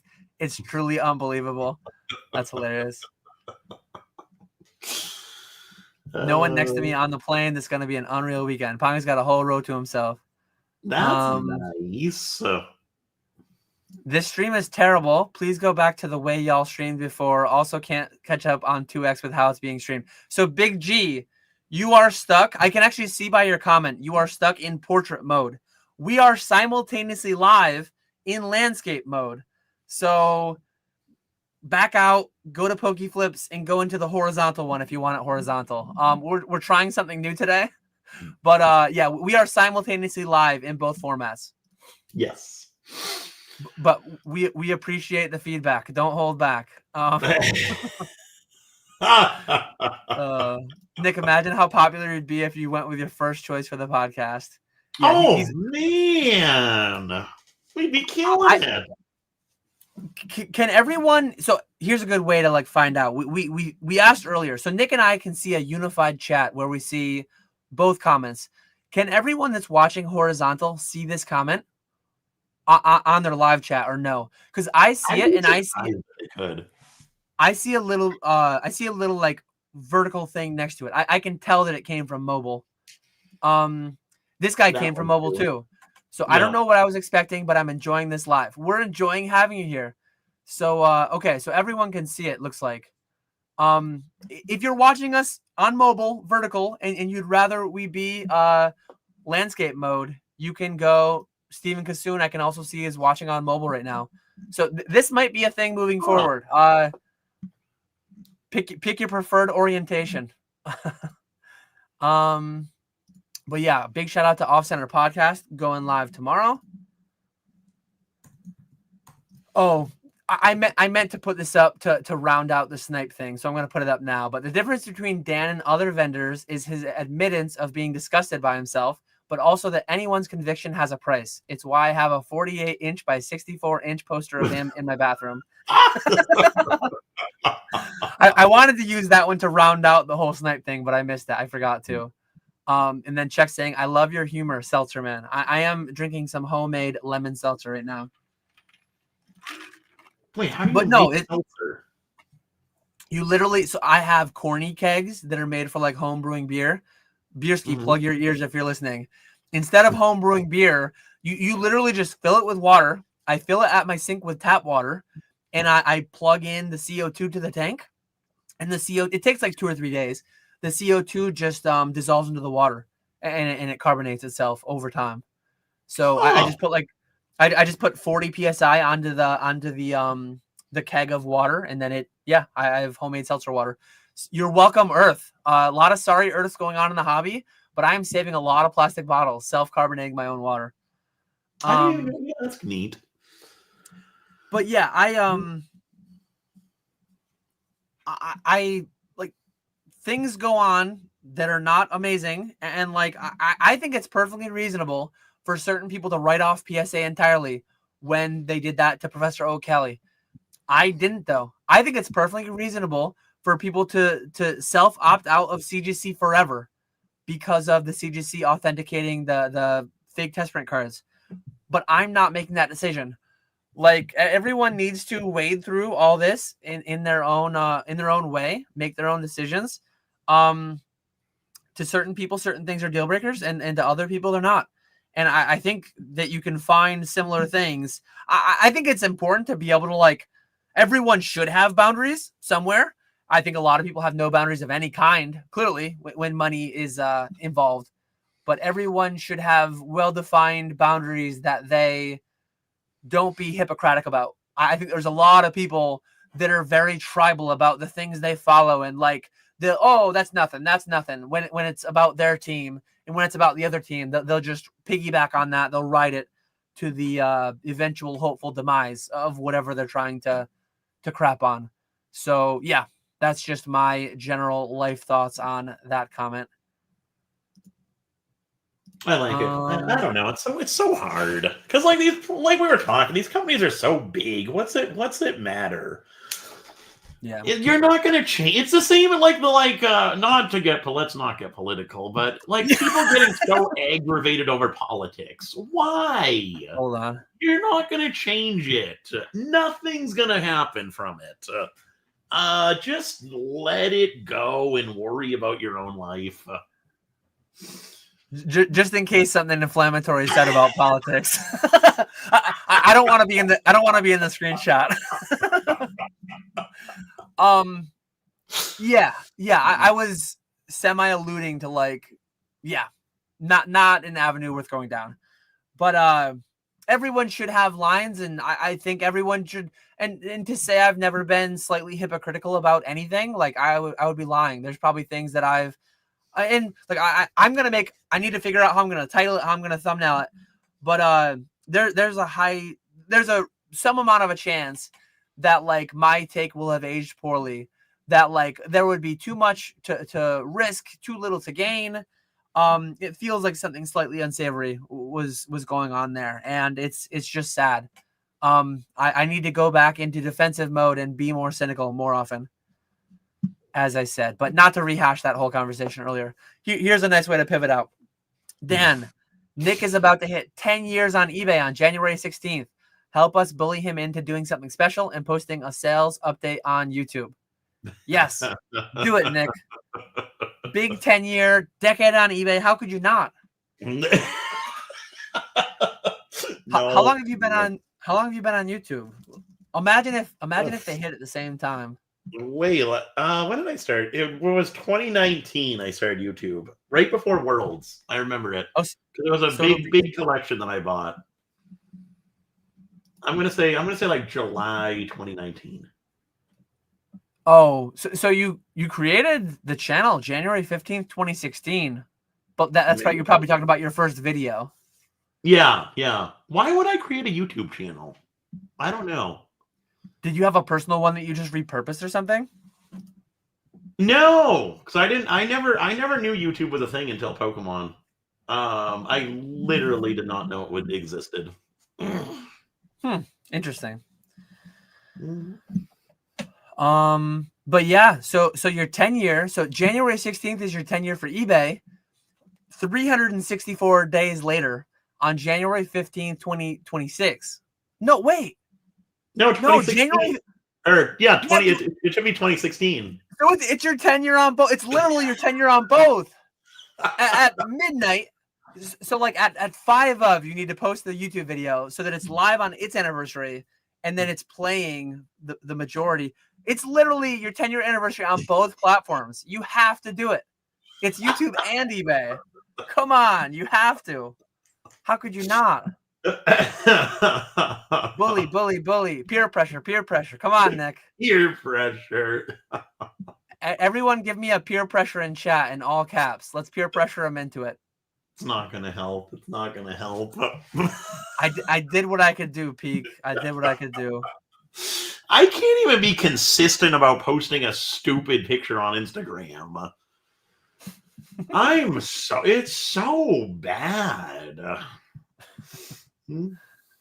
Oh no, Ponga spoke too soon. Someone's sitting next to him now.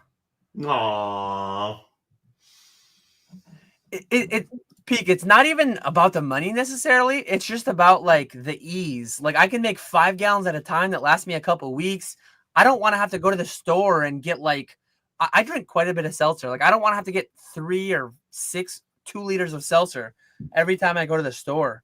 It's more just like the logistics of carrying all that around and then recycling, and it's a lot easier. Peer pressure. I only got one in chat. Do it, you coward. He commented. Speaking of, now that I'm talking about seltzer and drinking so much extra, I need to go to the bathroom quick. I'm going to give you this question and run to the bathroom. Do you think 151 is going to drop or plateau for a long period of time, given the number of reprints even now? Crazy that it's coming out and stuff right now. I was shocked by this. We were talking about this in the eBay streams. It was the night before the Sam's Club mini tin drop. And we were talking about what's going to happen to pack pricing with this release. And so before we heard about this release, like Dan, I was shocked that we were getting another reprint of 151. So that was shocking in the first place, that we were even getting this release. And then when the release happened the night before, we were talking about it, and my prediction was it's going to be a decently sized reprint if all the Sam's Clubs are getting it. Obviously, there's going to be a decent amount of product, but I honestly did not think pricing would go down as much as it has. I was expecting like $1, $2 decrease in pricing on packs, but the pack pricing is like plummeted. I remember I was buying packs. I bought some semi recently at like $13 a pack, $13.50. And now I'm offering 11, and I'm getting some. I know a lot of people are offering $80 per box, which is $10 per pack. So like $10-11 people are offering on packs now, buying them in bulk, obviously. So I'm blown away by how much pricing has gone down on 151. I thought for sure it was going to hold up, and people were just going to scoop up all of the supply, and it really wouldn't affect pricing all that much, but it really has. And then also it seems that I was assuming it was going to be a decently sized reprint, but it seems to be a lot bigger than I had imagined. People are getting a lot of these mini tin boxes. Even like obviously you have your botters and botters who are buying them online, but then even like your everyday scalpers that you see walking around are able to they're able to get like 4 or 5 at Sam's Clubs, at least near me. So it doesn't seem like there's a hard limit on this stuff, like limit 1, limit 2, like it's been with a lot of stuff lately. So it does seem like it's a pretty sizable reprint. Yeah, I've bought more than I should have. In hindsight, I bought more than I should have at $12-13 a pack, and I'm buying it a little over 10 a pack, and I have over 1,000 packs coming in this week at 10 and change a pack. I lowered my percentage down to 70%. I might go lower, like if I really get hammered with it in the short term. But like this is what I'm talking about when I say like I think Destined will go under MSRP, and I know 10 something is way over MSRP. Like 151 is way over MSRP, but it blows my mind that they're still printing it. It's only slightly over 2 years though. It's like 2 years and what is it? 2 years and 2 months old? Wasn't it like September of 2023? I'm going to look up that really quickly just so I'm not wrong there. Yeah, September 22nd, 2023. So it's only 26 months old. Like Pokemon has printed many sets for more than 26 months. I mean, Crown Zenith was coming out back in January, and that set is so in which that was 24 months. That was coming out 24 months after its release. This is only a couple months later than that. But That's why I'm pretty confident. I'm pretty confident that like another year plus of Destined and Surging and these sets being like assaulted in by the printers, just like coming out left and right. One other big thing that dropped this week like crazy, and I've bought a lot of them. So I bought Destined Rivals, Journey Together, Surging Sparks, and Twilight Masquerade. There was apparently some like Walmart Black Friday thing. Tons of people cooked on that like crazy. Like here's one where I bought 144 of each of those 4-packs. Here's one where I bought 390 of each of those 4-packs. Here's one where I bought 200 of each of those 4-packs. Here's one where I bought 250 of each of those 4-packs. People were cooking on all these things, whether they were bots or notification groups or whatever they are. Like packs are going to be coming. And you know what I did? When packs were generally sub $5 a pack, and I was buying for $3 to $4 a pack for most sets, I accumulated 100,000 packs, and I closed down on deals in the past few months of 40,000 plus packs. I need to have a decent amount of packs for the live streams. Decent amount of packs are tucked away on the pallets, and I can't touch them. But generally speaking, when pack prices are higher, I'm going to sell more. I'm going to try to have a lower inventory. Generally speaking, when pack prices are lower, I'm going to try to buy more and have a bigger inventory. But like that's not what people do. Prices go down a few bucks, and then people get all kinds of scared, and then they panic sell. It's just what people do over and over again. It's crazy, but like it's never gonna stop. So yeah, answering the actual question, I have no effing clue. I have no. Give a prediction. I think it's gonna be between what's market right now. Market right now is 1483. 14. TCG player is 1483, but like it lags, so it's probably actually lower.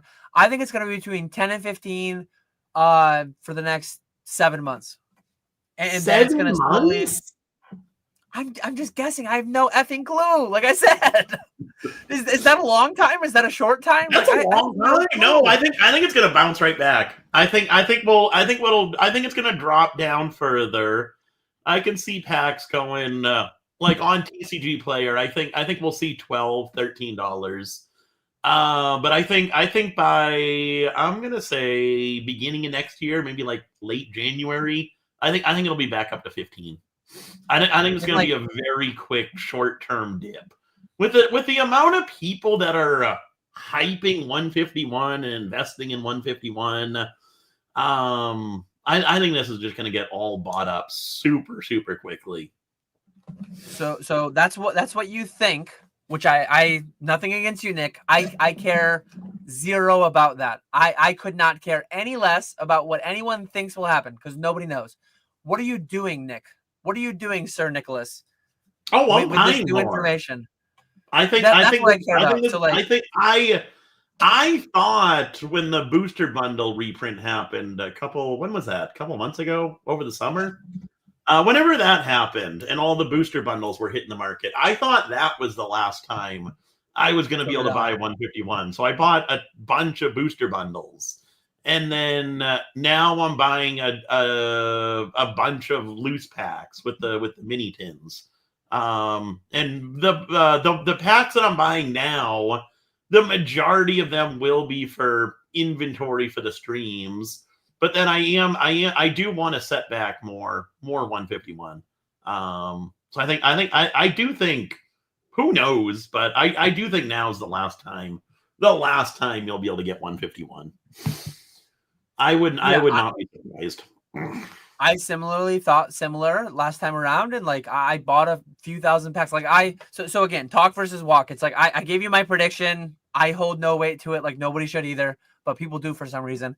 What am I actually doing? So far this week, I've probably bought 2,000 packs of 151 at the new lower prices. I want to get a couple thousand more packs. I want to get a couple thousand more packs. In total, between everybody and what I have here, I probably have 6,000 packs. Not like a crazy amount relative to like how many we sell.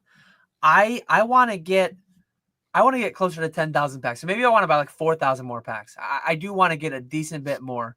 If I can get them at an average price of around 10, I would be happy. And then if and when I put 40 grand to it at $10 a pack. If and when it goes to 8 or 6, I'm going to be ready with more money to put a lot more into it. Oh, Dan, it could never do that.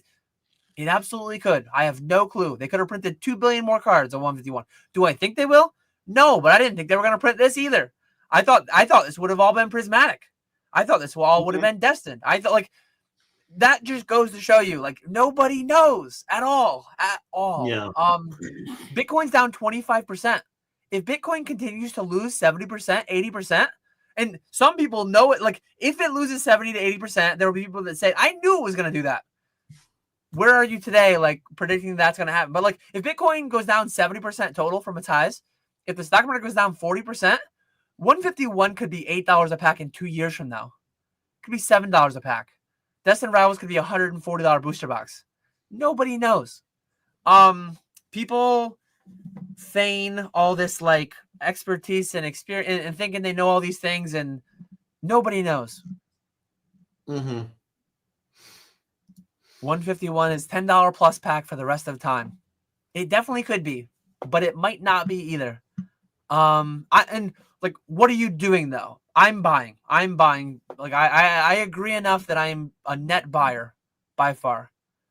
Not that it's crashing. It could crash. You know what's not crashing though? Silver. Woo! Yeah, I do see it's at all-time highs. Math Q&A scenario for Dan. Celebi alt art, for example, is dropped 40%.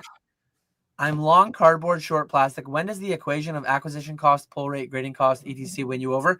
I don't really buy singles. So never. Almost never. If at times I strategically buy, I like buying deep quantities of promos occasionally. So I might buy 400 of a given promo. I might buy 1,000 of a given promo. But, like, I really don't do it with set cards. I don't like set cards. I know listening to the Card Lounge podcast earlier this week, Jar Chomp was actually on, and he quoted my long cardboard, short plastic quote, but he kind of misquoted it a little bit. He said it with respect to single cards. I'm actually that. I'm short plastic, long cardboard with respect to sealed product primarily. I like sealed product because I can buy it right. I can sell it right, and I don't really like singles and slabs that much. I always thought that was involving grading. Long cardboard, short plastic. Short plastic, long cardboard is short on plastic. Short on, like, I thought that was like short on, like, slabs. It is slabs. So I don't know if he misunderstood plastic as, like, I don't know if he, well, cardboard is like cardboard, sealed cardboard primarily, but I don't know if he thought that when I said plastic, if he thought I meant like booster wrapping or whatever, like people overvaluing the seal on, like, a booster box. But what I actually mean by short plastic, long cardboard is I think we're in a grading bubble. I think people way overvalue the opinions of experts that aren't very expert at what they do, and but I'm bullish on the hobby. I'm bullish on us enjoying cardboard. So, like, cardboard is in general for the hobby as a whole, Pokemon cards as a whole, and it's also with more respect to, like, sealed product too. Disproportionately, most of my Pokemon net worth is in sealed product because that's what I believe in most. I always thought it was singles versus graded cards. Now I've been thinking this wrong this whole time. That's what Jar Jar thought they're too. They're still sitting there. They're still sitting there. he thought I was talking about.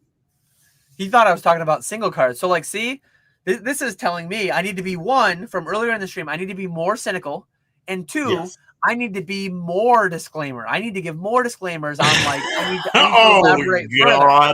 I can't just be TikTok soundbite, short plastic, long cardboard. I need to say, for the Jar Chomps, for the old school Pokemons that understand me incorrectly, I need to really lengthy rant about what I mean when I say short plastic, long cardboard. So I'm learning things today. It's been I think it's been when did I forget when I started. I think we're going on 2 years now where I've been setting back singles So I semi recently started doing that, kind of taking the like Charlie approach. Whenever you get a collection in, or whenever you buy something, set a portion of that back. But it's more so to have long-term inventory for streaming. I don't know if I would do it like as a investor type person, just investing in singles. But if for streaming, I think it'll pay off really well down the line. Just like popular singles that do well in streams, cards I like, and been able to actually build like a decent inventory of singles that'll eventually see the streams. I have no idea when, but at some point we'll start busting those out, and it'll be nice because I won't have to. I'm into them for a lot less than what they're worth now, and it'll be like a semi-consistent flow of inventory. So hopefully at one point it won't be just constant needing singles and graded cards and all that stuff. J1004 says, I also thought singles overgraded. The main thing of short plastic long cardboard is like emphasis on the short plastic. Cardboard is literally like everything else. It is the underlying card, the underlying single, the sealed product. Cardboard is like the rest of the hobby. I am bullish long-term on the hobby in general, but I think we're a little bit overvaluing the opinions of others with grading. But yeah. Covered that one. Do we think the new Dream set will be better than Flames and Mega Evo? I have no idea. Because they did my boy Dragonite wrong. They butchered my boy Dragonite. He'll have good cards. The leaks that we've seen look so good. The Mega Gengar looks incredible. The Dragonite, I still don't like that one. But then the Psyduck that we saw yesterday looks so good. I'm really excited for that set. And I'm also a little nervous too, because it's gonna be worse than I had such a hard time getting black and white packs at the beginning when black and white first came out, because it'll be a specialty set. So we're gonna get ETBs. We're gonna have I think I got through distro, I think it was like 1,000 packs. Whereas with Mega or with Phantasmal, I had 3,000 and something packs. So it's a substantial amount less. So it's just going to be a nightmare trying to get packs for release, which I hate that. But I'm right there with you.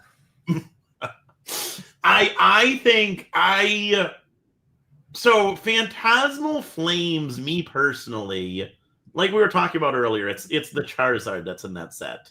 Everything else is good, but it's kind of Whereas Mega Evolution, I love that set. I think that is a fantastic set.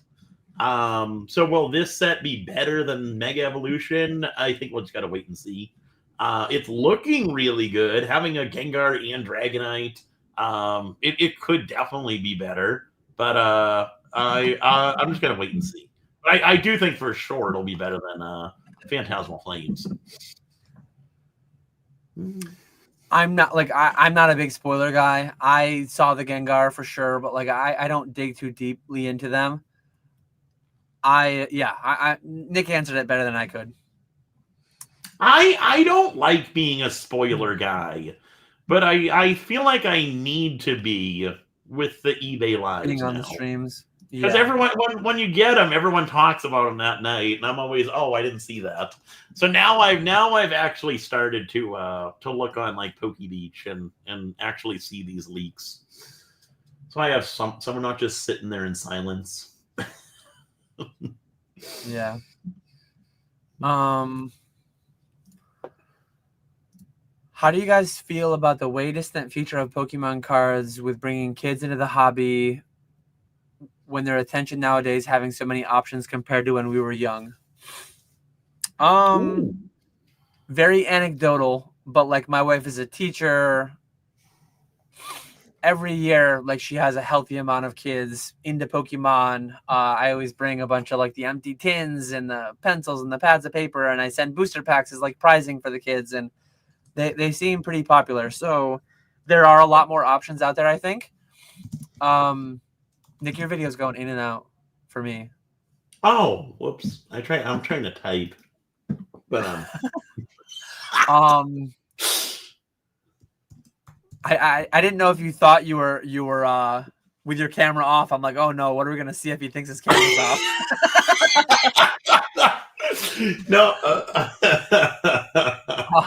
Josh is getting to the part. He's 53 minutes behind, so he's getting to the part where you're talking about him being an idiot. Sorry, Josh, I love you, but we're all a little dumb. We're all a little dumb. It's good for business that we're all a little dumb, to be honest. Mm-hmm. But I feel that Pokemon does it better than anyone else. I feel that Pokemon wins this hands down. Nothing ever like back then we had, what did we have? Yu-Gi-Oh! We had Digimon, we had whatever else.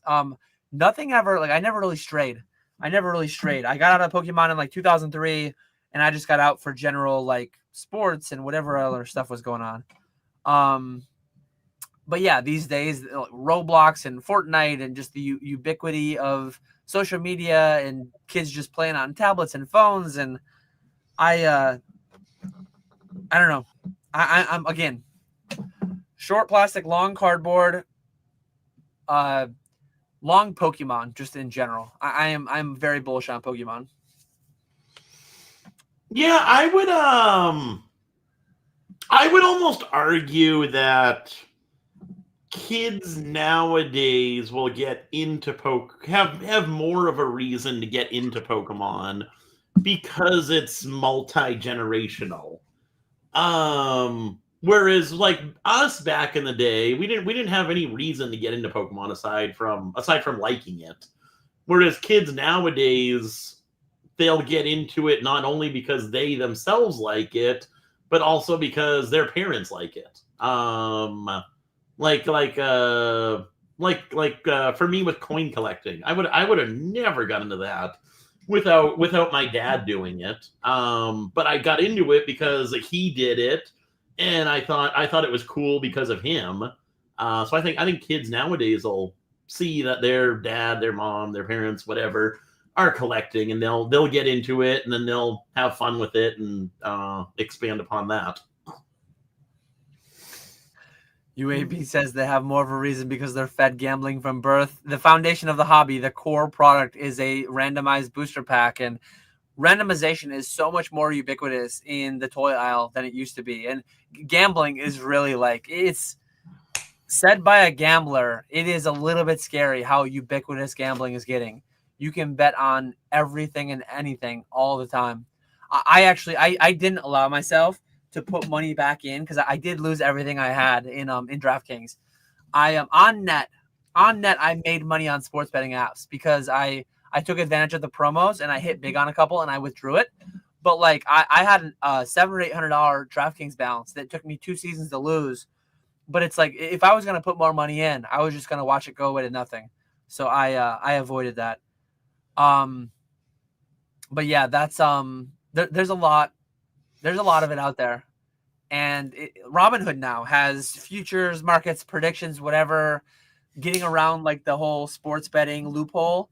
They're just calling it futures markets, predictions markets, which there is logical reasoning as to why they can do that. But yeah, it's just crazy.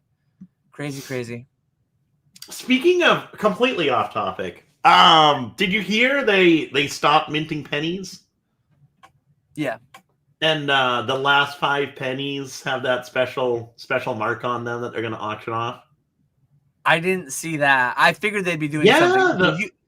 The U.S. Mint has a good way at milking consumers of all different kinds of variants and special things. And like I figured they were going to do something, but I hadn't heard about it.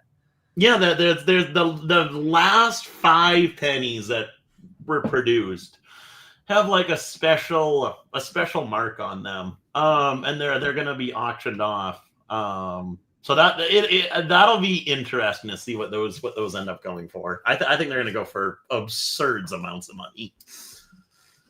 $2 to $5 million valuation for the last 5 is what Check says. Mm-hmm.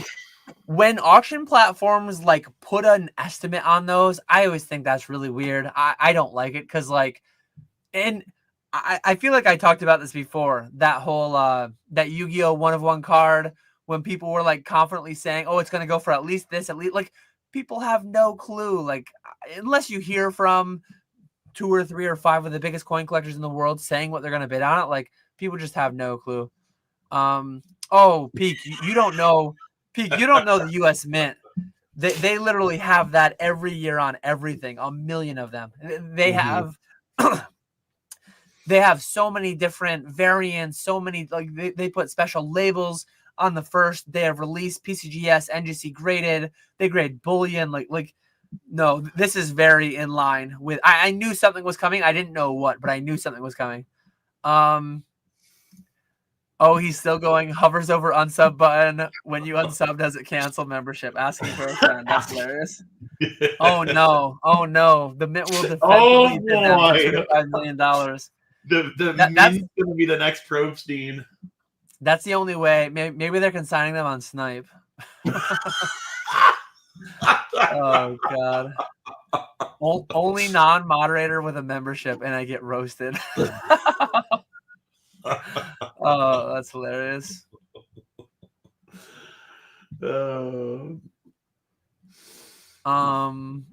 I think GameStop Power Pack content is going to explode in 2026, just like all the gambling Twitch streams. Yeah. Have you watched any of those? Like the Paper Tiger trading? There's a handful of them now. He gets almost 1,000 viewers live because GameStop Power Packs are in beta. So like only certain people can open them. He's being smart about it. He is selling an entry into buying Power Packs through him. He's middlemaning GameStop Power Packs. And he created like a bracket. And he did like a tournament where I don't know if it was winner take all or what it was, but like a lot of gamblers out there said by like I am a gambler, but I'm not a problem gambler. I know limits. I go in with budgets, blah blah blah, and everyone should. But like we've been selling on Fanatics, we've been selling a lot of instant rips lately. That is a gambling product, but honestly, like it's open, honest, transparent. You can see like what cards are there, and we were just talking about this earlier in office hours.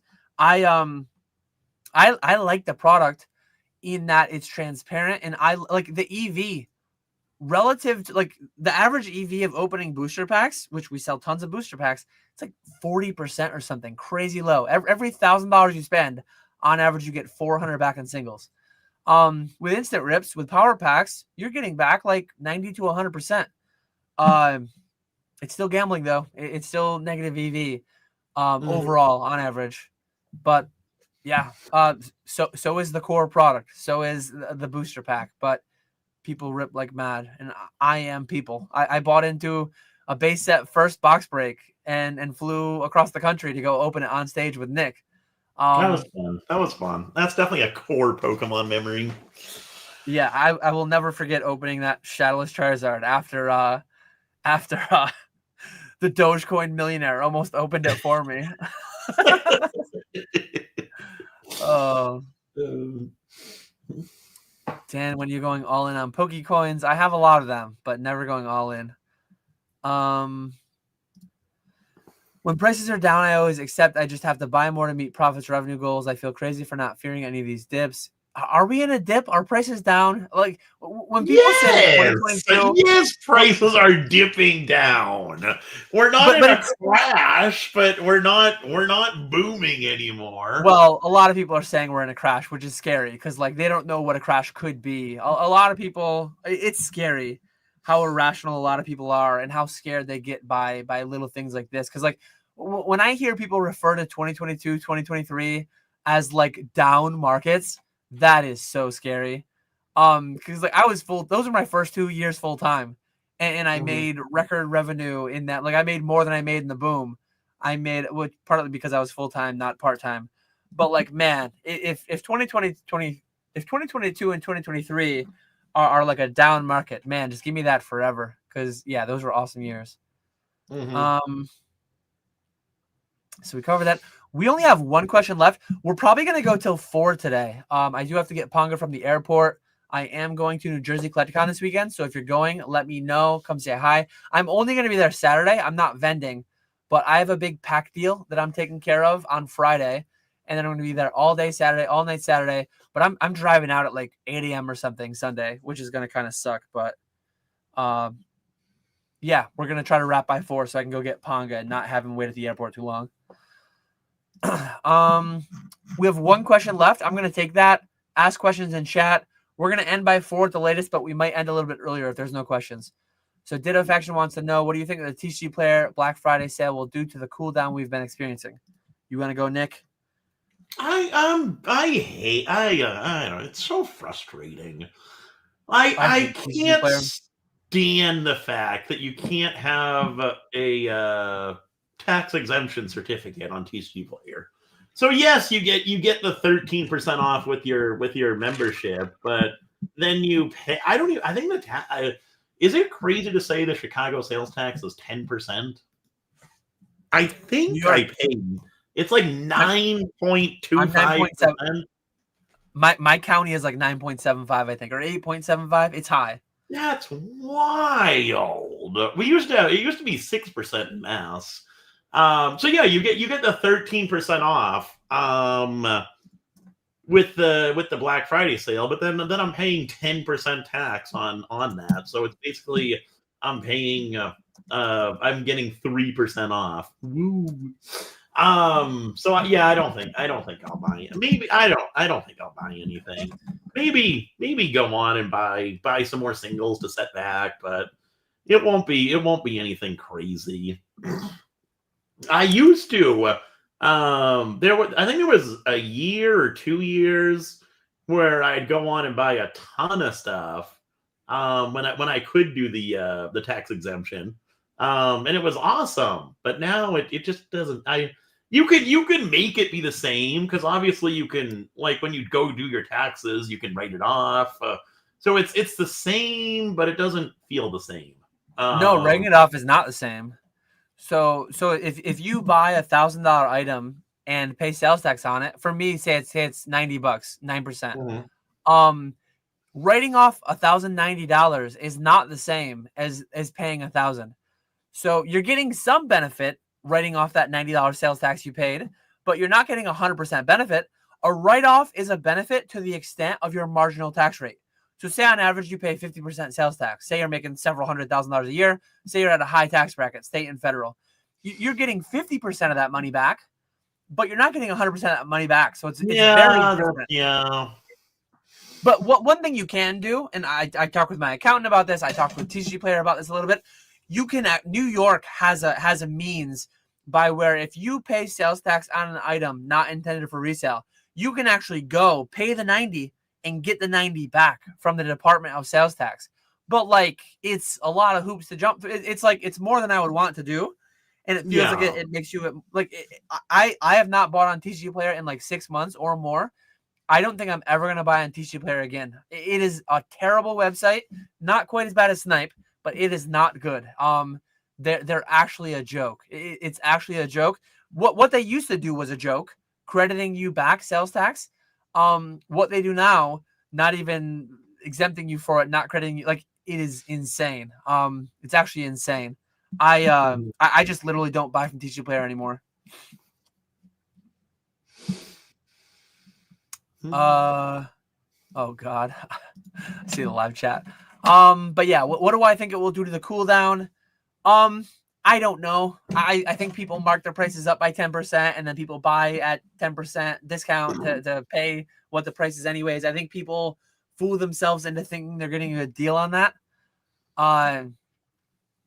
That's my overall take. And I hate TCG Player.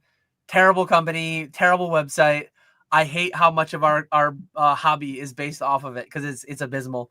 And that said, my pack buy list is based entirely off TCG Player pricing, because like that's just that's what it is. I hate it, but like it's a market again. And well, yeah, TCG Player did have some things going on in the news about union type practices, blah blah blah, like which I guess is semi-political. Yeah, you never heard anything about. That's another thing you never heard about. That was like you heard it for like 2 days. I completely forgot about that. I have no idea what happened with that. I didn't remember it until I started rambling, and then it came to me mid ramble. But I not for that reason. I don't know much about what that was. But I hate TCG Player because like it's such a terrible website. It's so frustrating to try to use. I literally can't use it anymore.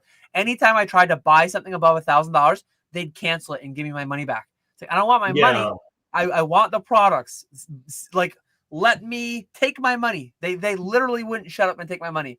And now they won't exempt me on sales tax on orders below 1,000. So I ceased all business with TCG Player because they're but apparently like it's not shady dealings. It's just them being incompetent. I wish they were just a little bit shady and competent. You're just mad they featured Mason before you. Just admit it. I actually get it's annoying too. eBay. I opt for a once weekly payout from eBay, which is nice and it's clean. And TCG Player pays me like twice a week or whatever. I got like $7 yesterday. TCG Player, I don't want the $7. Save it up till it's like $50 at least. What are we doing? I don't have much listed on TCG Player anymore, and Sky manages it. But like, there's not many. Like the one redeeming thing is that I can use their data to build my buy list. But no, I am not a fan of TCG Player at all. Yeah. Sorry, we're not going to get a TCG Player sponsor anytime soon. Brad says, "Don't forget the milk." Another milk fan. So, I told him I'm gonna pick up some groceries. So let me know what kind of milk. He is a skim milk drinker though. I mean, I drink 1%. Just pick him up a case of water. 1% is a ways from skim. He's drinking skim. I'm a 1% guy. But when I go to Collecticon, I don't drink any milk all weekend. This man, I saw him at the Airbnb in Chicago, just like downing a gallon of milk. So Friday before I go to the Airbnb, me and Ponga, after we drop off the packs, we're gonna stop and we're gonna do some grocery shopping. We're gonna get some snacks. We're gonna get some beer. We're gonna get some water, soda, Powerade, whatever. And I'm like, yeah, Brad, let me know. I knew he's a milk guy, so I gotta hook him up with the milk. I won't forget, Brad. I'll miss seeing not seeing Brad. A skim milk drinker and a seltzer home brewer in a room together. Jesus. Oh, that's funny. Thoughts on Superman #1? Is that I have 0. That's the one that's up for auction. It's like big a comic up for auction. Yeah, I have no thoughts. I didn't even see. It's Jeremy has been posting a bunch about it. Oh, he thinks it's gonna be. He thinks it's over. Gonna be. He thinks it's gonna sell for over 12 million. See, when people throw those numbers, it's like he at least has. He probably has that amount of money, so like his opinion matters more. But like when people who, it's weird. Like I'm not gonna throw in my 2 cents on what I think that's gonna go for because like I don't know comics. I don't have $12 million. I did not even know it was going up for sale. So yeah. Will 2K stimmy checks reboom us for the 30th next year? Oh, hold on 1 second. You can keep going. I don't know. I don't know if those are happening. Are they happening? I did see some things about a tariff stimulus check. I saw 2,000. I saw 5,000. I haven't followed it closely, but like I've seen a couple different numbers. I have no idea. I will say though, if and when there's a lot of people in this space that if and when they get $2,000 handed to them, they will spend it on cardboard. So like, it's not going to be bearish for the hobby. I don't think. 2 ways: inflation and then just direct dollars.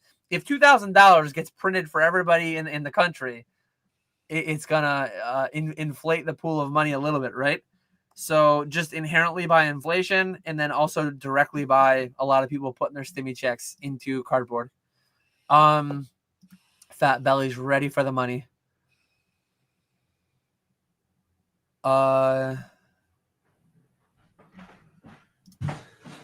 Dan, I'm curious, what are you currently doing with your Probstein consigned items? Have you asked them for the items back, and how does that go?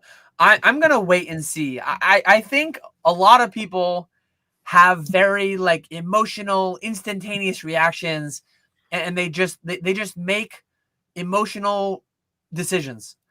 I'm not excited about what's going on. I don't like it. I have $30,000 to $50,000 worth of items tied up there. I'm absolutely not sending any new ones there. But I'm also like I'm not going to drop everything. I'm not going to skip New Jersey Collecticon. I actually should see how far he is from where I'm going to be in New Jersey. Maybe I'll swing by. Oh God, I would not recommend. but like a lot of people get like so, and I understand it. Like if cash flow is tighter than it should be or whatever, and I'm in a good spot where like the cash flow isn't going to harm me at all. But I'm going to wait. It's literally been 3 days. A lot of people feel like 3 days. Yeah, a lot of people get so quickly. They get like, oh my God, I sent 17 emails and Rick hasn't personally responded. Like, you're one of 1,000 people that sent 17. Like, I'm gonna wait and see. There's some percent chance. I'm already mentally accounting for some percent chance that the stuff's just like gone forever. Hopefully that's not the case. I don't think that will be the case, but I'm already mentally preparing a little bit for like, I'm slightly stuck. Like, some percent chance that stuff is just gone. So some percent chance he's on a plane somewhere, out of what do they call it? Out of the jurisdiction for like when they bring people back for crimes and stuff. I don't think that's the case, but like I mean there's some chance it's all gone, right? But no, I think emotional decisions made on like the moment something goes wrong or something changes, something unexpected. Those are some of the worst decisions you'll make in your life. Emotional heat of the moment decisions. So I don't make them. Mm-hmm. Extradition, yes, non-extraditing countries. Hopefully that is not in anyone at Probstein's recent search terms. Non-extradition countries. Let's see. Bitcoin is tanking. Is Pokemon to follow? Maybe.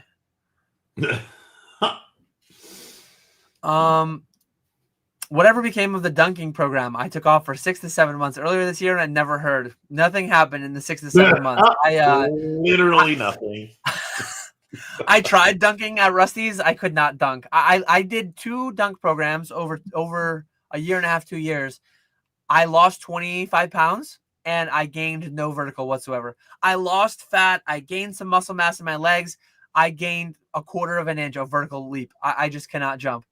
So yeah, I've drifted back up into the mid 230s from the mid 220s. So I need to get back on. I need to get back on the wagon, or whatever the right euphemism is there. But yeah, I've been bad. I've been really bad. I need to get back on it. So we're fully caught up in chat. Will the S&P hit 12K in 20 years? I don't even know what the S&P is today. 6,500. It should double every 10 years. I think it'll hit 24K in 20 years. Ooh. I hope it's not as low. I hope it doesn't only hit I hope it only doesn't double in the next 20 years. But I'm prepared for it to only double in the next 20 years too. I would be fine. But I would not be happy. Oh, the S&P is down 3% in the past month.